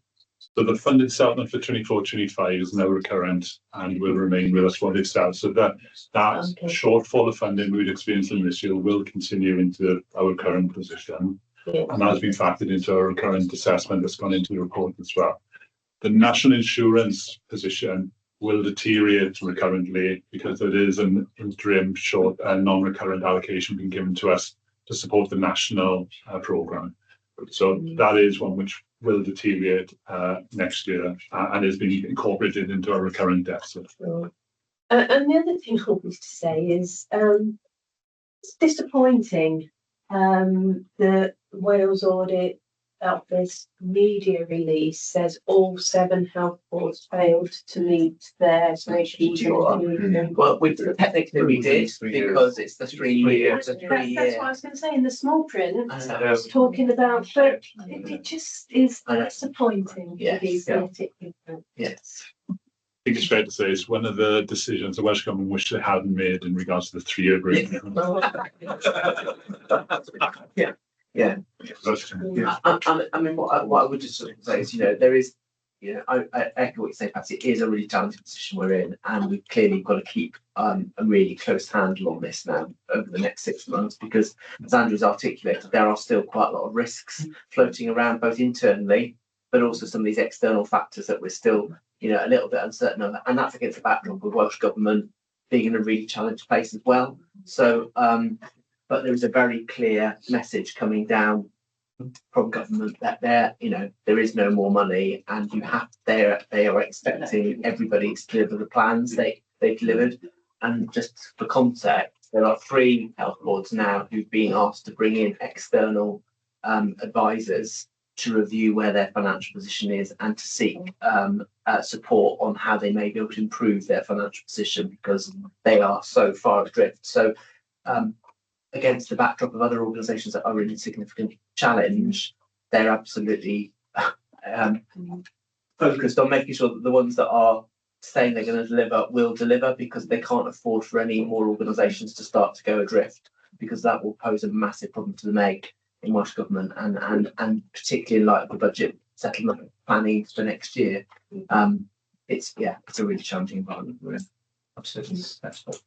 Kath, thank you. Yeah, totally appreciate everything you said. So bear that in mind when I'm asked this question, I suppose. But yeah, I made it about 3 times. I thought it echoes Patsy's comments about it's good for this month, isn't it, in terms of the deficit, and also recognising the risks on page 19 as well. But there were some really key areas that we wanted to try and invest in this year.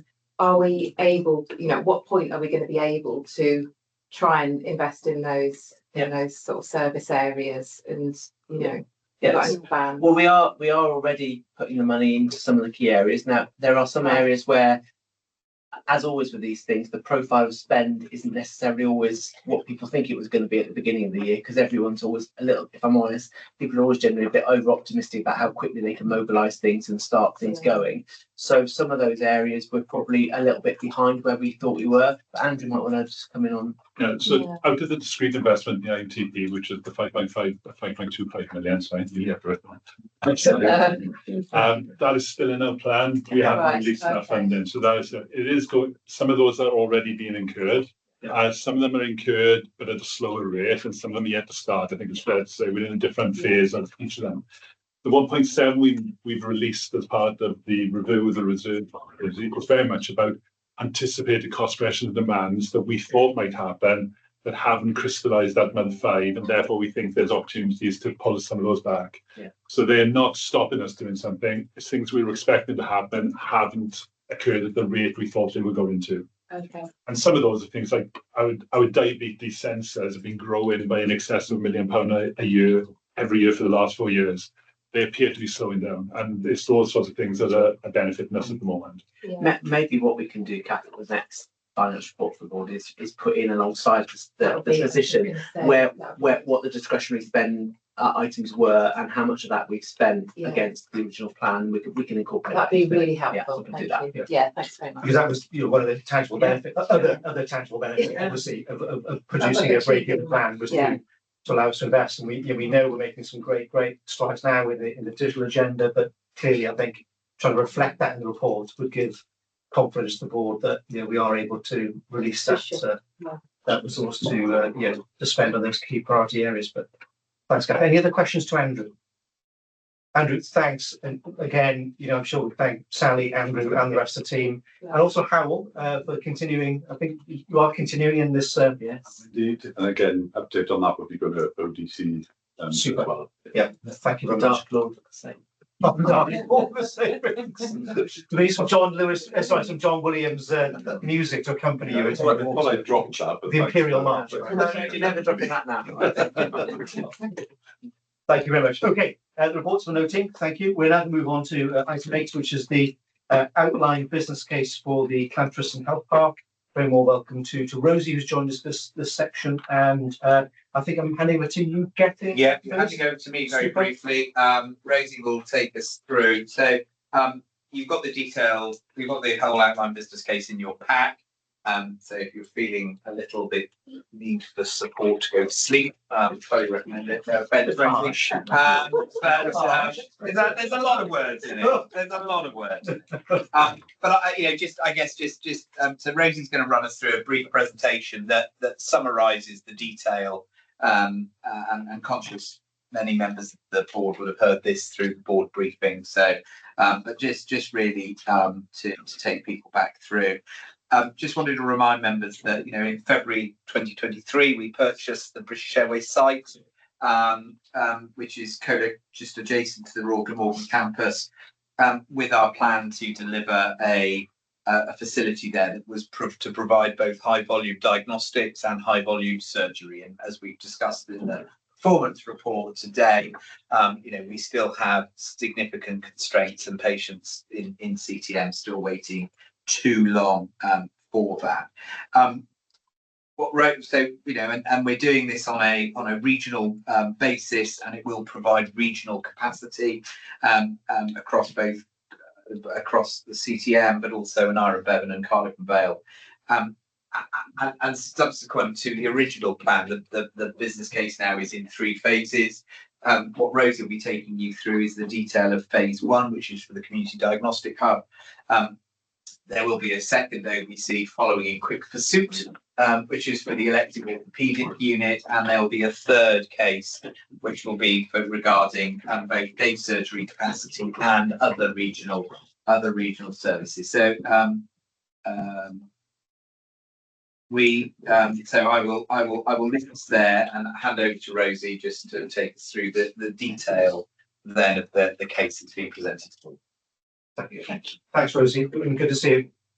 Okay, thank you. Right.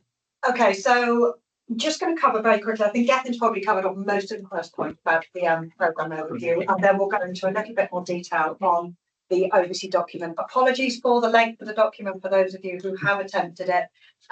Most of those sections are mandated by Welsh Government, not necessarily through choice. But it's quite an exciting read, really. So if we'd like to move on, I thought it might be quite nice to start with a bit of a visual about how we're expecting the site to eventually look when we complete 3 of the phases. So this will be the view now as you came in.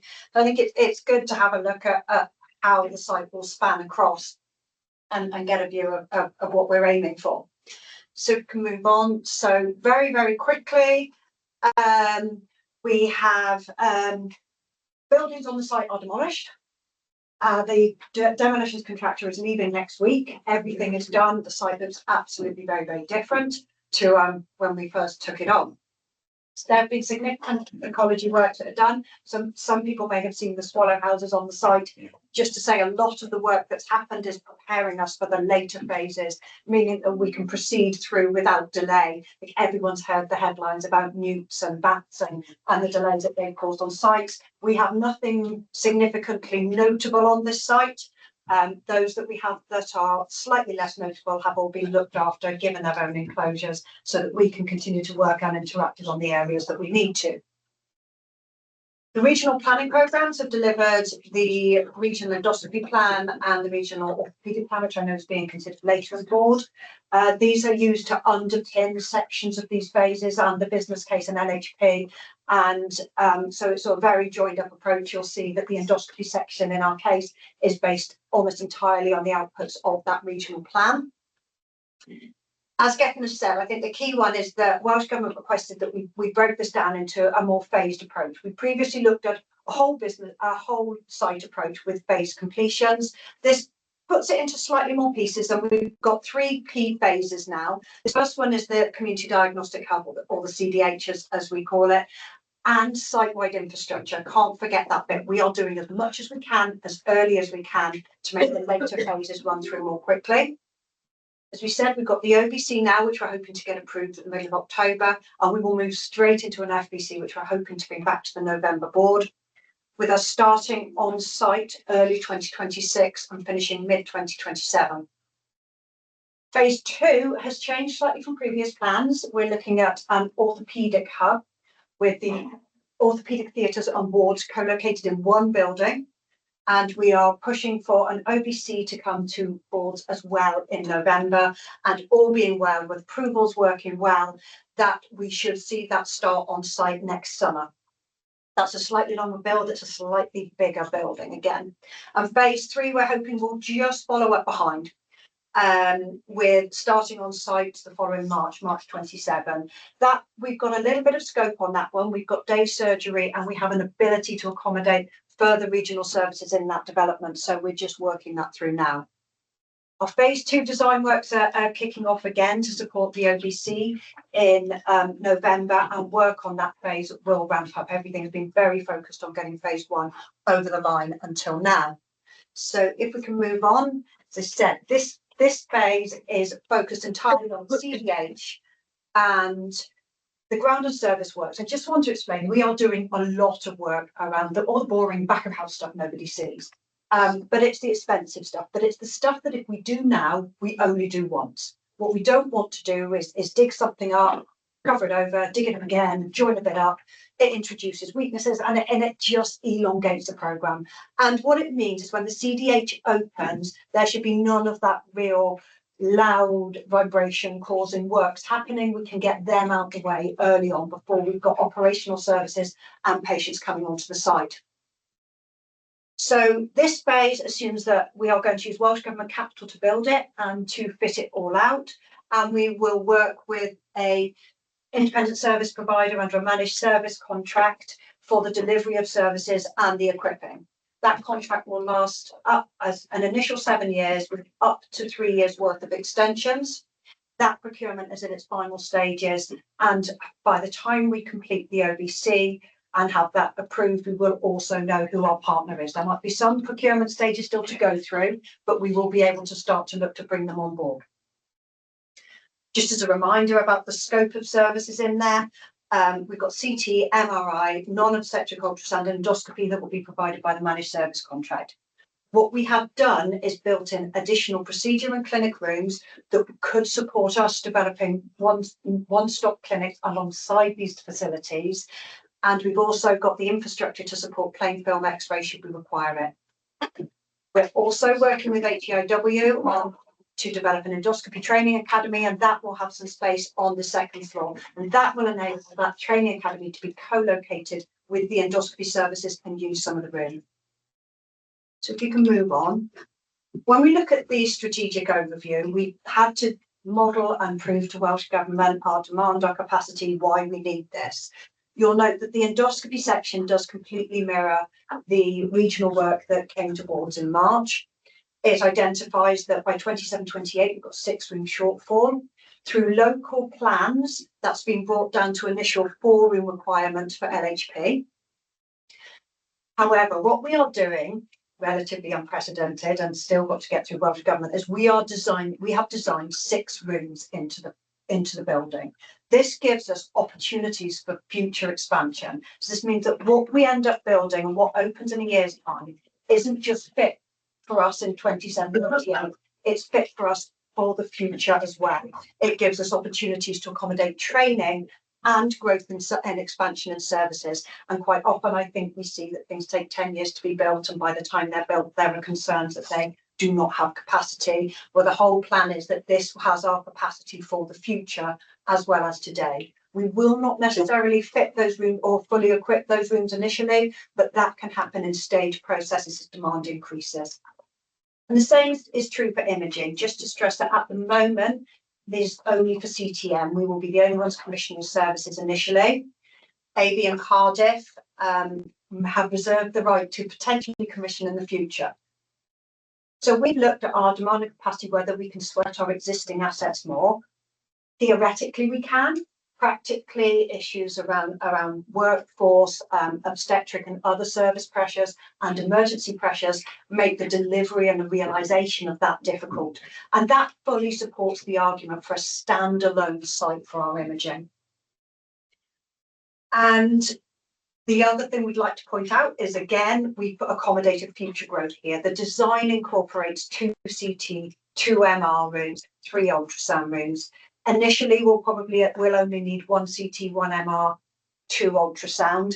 but it gives us lots of opportunities. The clinic rooms give us the chance to use these spaces flexibly and flex up when we need to meet future demand. The part of the business case, which is always a bit fiddly, is we had to do a benefits review and an option appraisal. Now, the benefits review, I fully recommend reading. It's not just about the additional capacity. There are a number of benefits around faster diagnosis, better outcomes, better quality of life for patients. A patient experience is also going to be significantly improved by being able to roll up for one visit, being able to access a site quickly in and out for a scan, and less risk of cancellation. There's also benefits around environmental sustainability. Sometimes being able to design from scratch means that you can build in a lot more opportunities. The OBC itself requires an option appraisal to be carried out. And this was quite a difficult thing for us because we've already got the site. We're already demolishing the building. So the normal things that we'd appraise around where should we put it or what should we do, they don't really exist as options anymore. So we focus solely on proving that the solution with the partner for them to deliver and staff and equip for the first 7 to 10 years was the best value for money solution for us.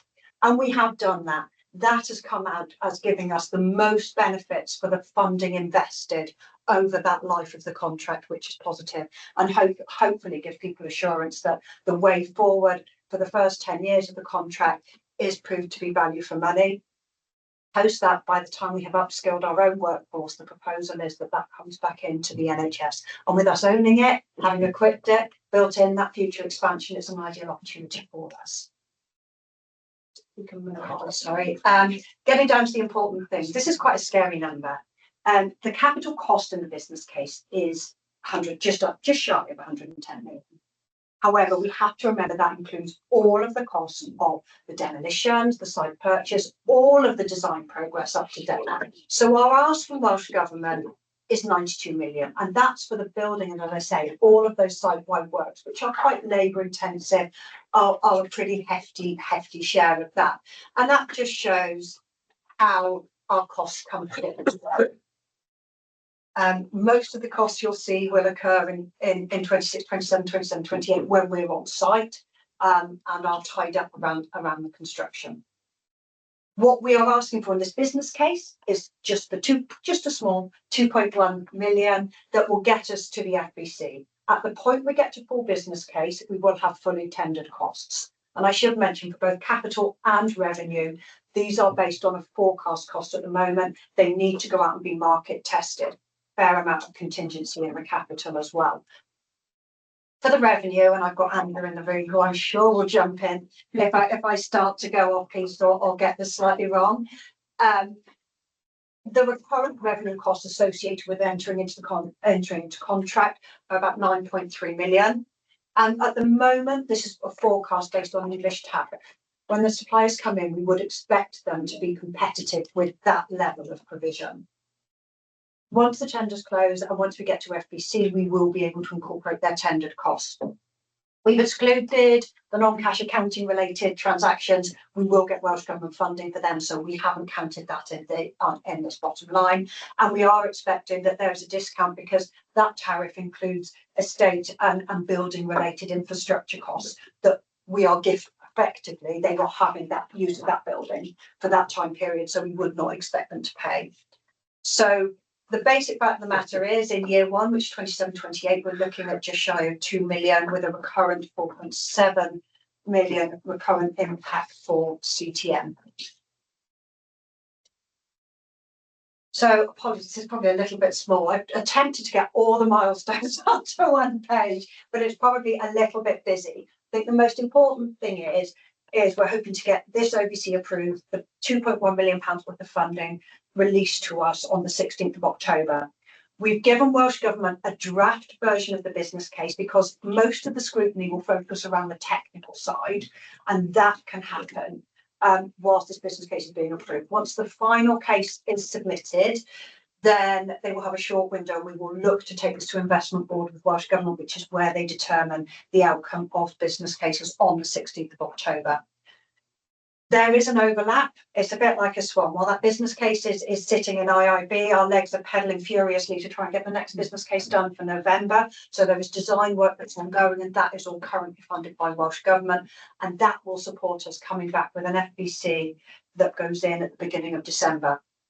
At that point, we will hopefully have our ISP, our private partner, identified. We've already got a main contractor on board who's working with us through the design. So we will have a higher degree of cost certainty and an agreed programme between the two. Because what I will say is the last 2 lines on this programme, I am desperately trying to shorten. And I think once we've got that provider on board with us, the equipping and the commissioning side of it, we've currently got four months in there. We shouldn't need that. We should be able to pull a lot of that back because our priority is to get patients in there as soon as possible. So that is just what you could see as the slight bit to the left you won't see initially, but as you walk up to the CDH, that is a view of what you would be looking at when it becomes operational. And I think I've probably gone through most of the next steps on here. The key are going to be unlocking that Welsh Government approval. Sorry, one thing I should say is thank you to our colleagues in RCT. We have been given planning permission for the whole site. We are waiting for the formalities, but it was approved in committee on the 18th of September. Now that has been a significantly expedited programme. We were expecting about 12 weeks till it went to committee. It's probably been 8.5 to 9. It is a tremendous reflection on the teamwork that has happened between the planning department, the infrastructure teams and all bodies on this programme. And it is a really positive step forward, I think, in getting that and a sign of commitment from all parties. So I did just want to note that. So everything now really for us to be able to proceed hinges predominantly on release of funding and hitting those key milestones around Welsh Government business cases and approvals.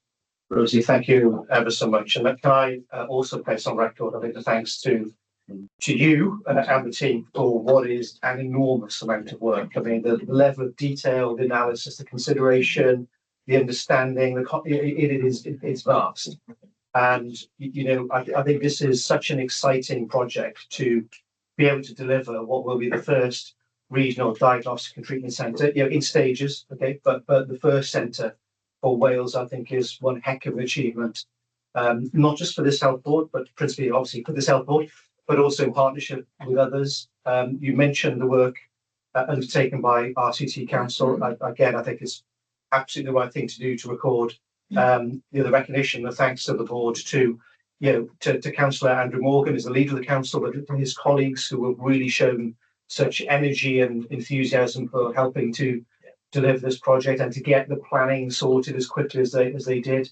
I think it's going to be a fantastic resource here for people in South East Wales to meet the healthcare needs of the population. So, but recognising, Rosie, everything that you and your team have done.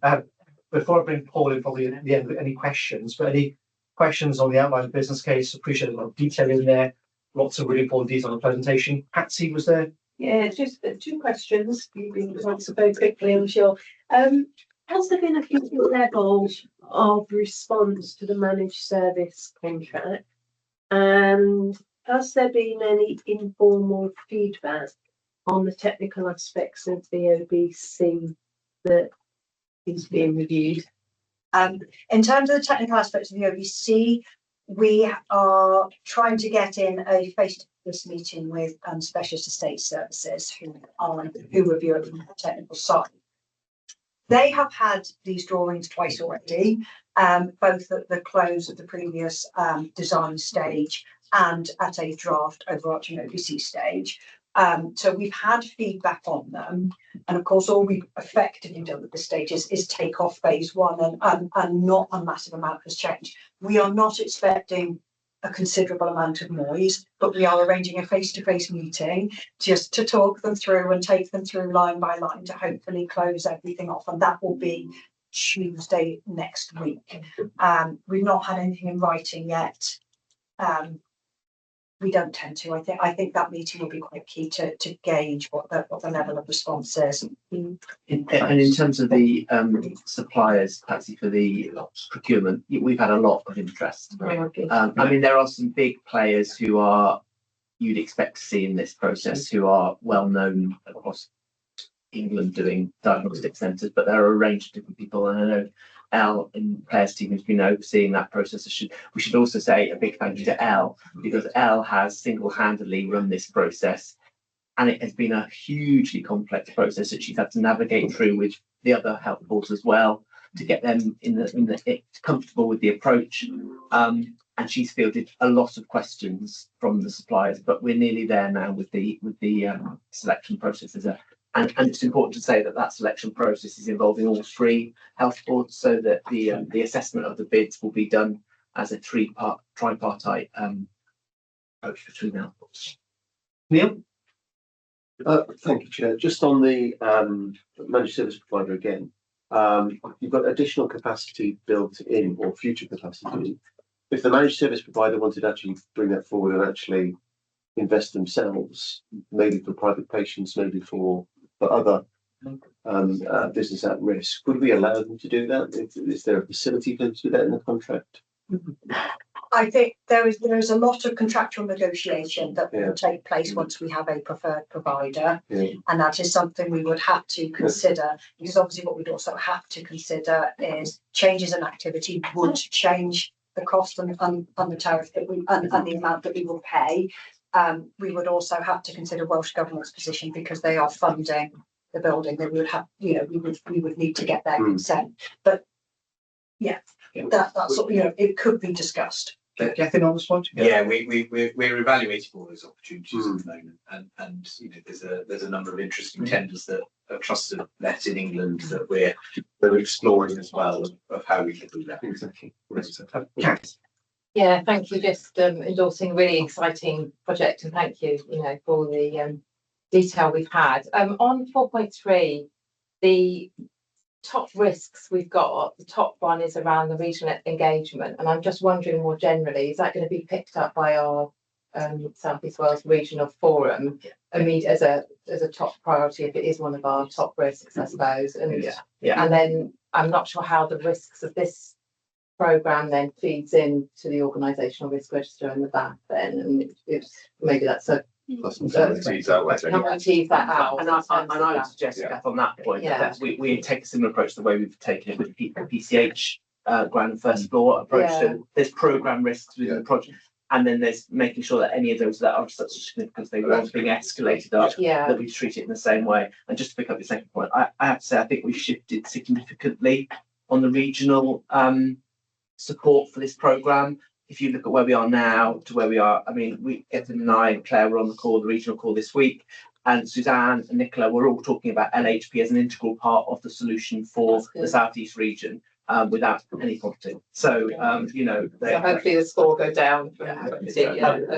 I'll come to Andrew, and then I'll come finally to Gethin. That's okay. So I was just going to come back to Neil's point really in regards to the private use of facility. In our pre-tender discussions, most of them were asking the question, would it be an option for them? We haven't ruled any of those options out. It doesn't necessarily mean going into the additional spaces, because they could run that unit for 20 hours a day if they wanted to. So it could be sweating the existing assets. Priority is delivering our service specification first, and the assurances around that. Just you've got an interesting profile, haven't you? 1 MR to 2 MR is quite a big jump. Yeah. And then you could potentially fill it in the short term with private work while you build up your base demand elsewhere. So it's how do you I think there's all sorts of things we might, and I think once we get the supplier identified, those are the sorts of conversations we can have with. Citing the possibilities. Gethin. Yeah, just to come back to Kath's point.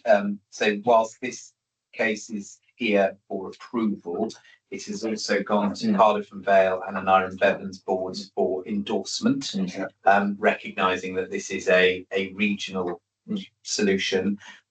We've got guaranteed base activity levels and therefore income levels from both Cardiff and Aneurin Bevan within the endoscopy element of the business case, and that is all part of that piece. So I think you're right. level of that risk is now reduced. It's coming down. Thank you very much. Thank you, Gethin and Rosie. Thank you very much indeed. Can I, before we finish this item, can I just note the report and ask the board that we approve the submission of the OBC to Welsh Government. Yes, thank you all very much indeed. Terrific. Item 9.1, the consent agenda for approval. If you will just approve those matters listed 9.1 on block. Thank you very much. Item 9.2, those items just for noting. There's no other business in today's meeting, and if there's any feedback at all over the next couple of weeks as to how these meetings can be improved, please come back to me and to the governance team. There is a private in-committee session for the board at 2:00, where we will be discussing the full business case for PCH ground and first floor phase 3. The South East Wales Regional Orthopaedic Plan. We'll also be considering the Joint Controller Agreement verbal update, mental health electronic patient record business case verbal update, and some minutes of the previous meeting held in July. So there's some items to come back to just before 2:00.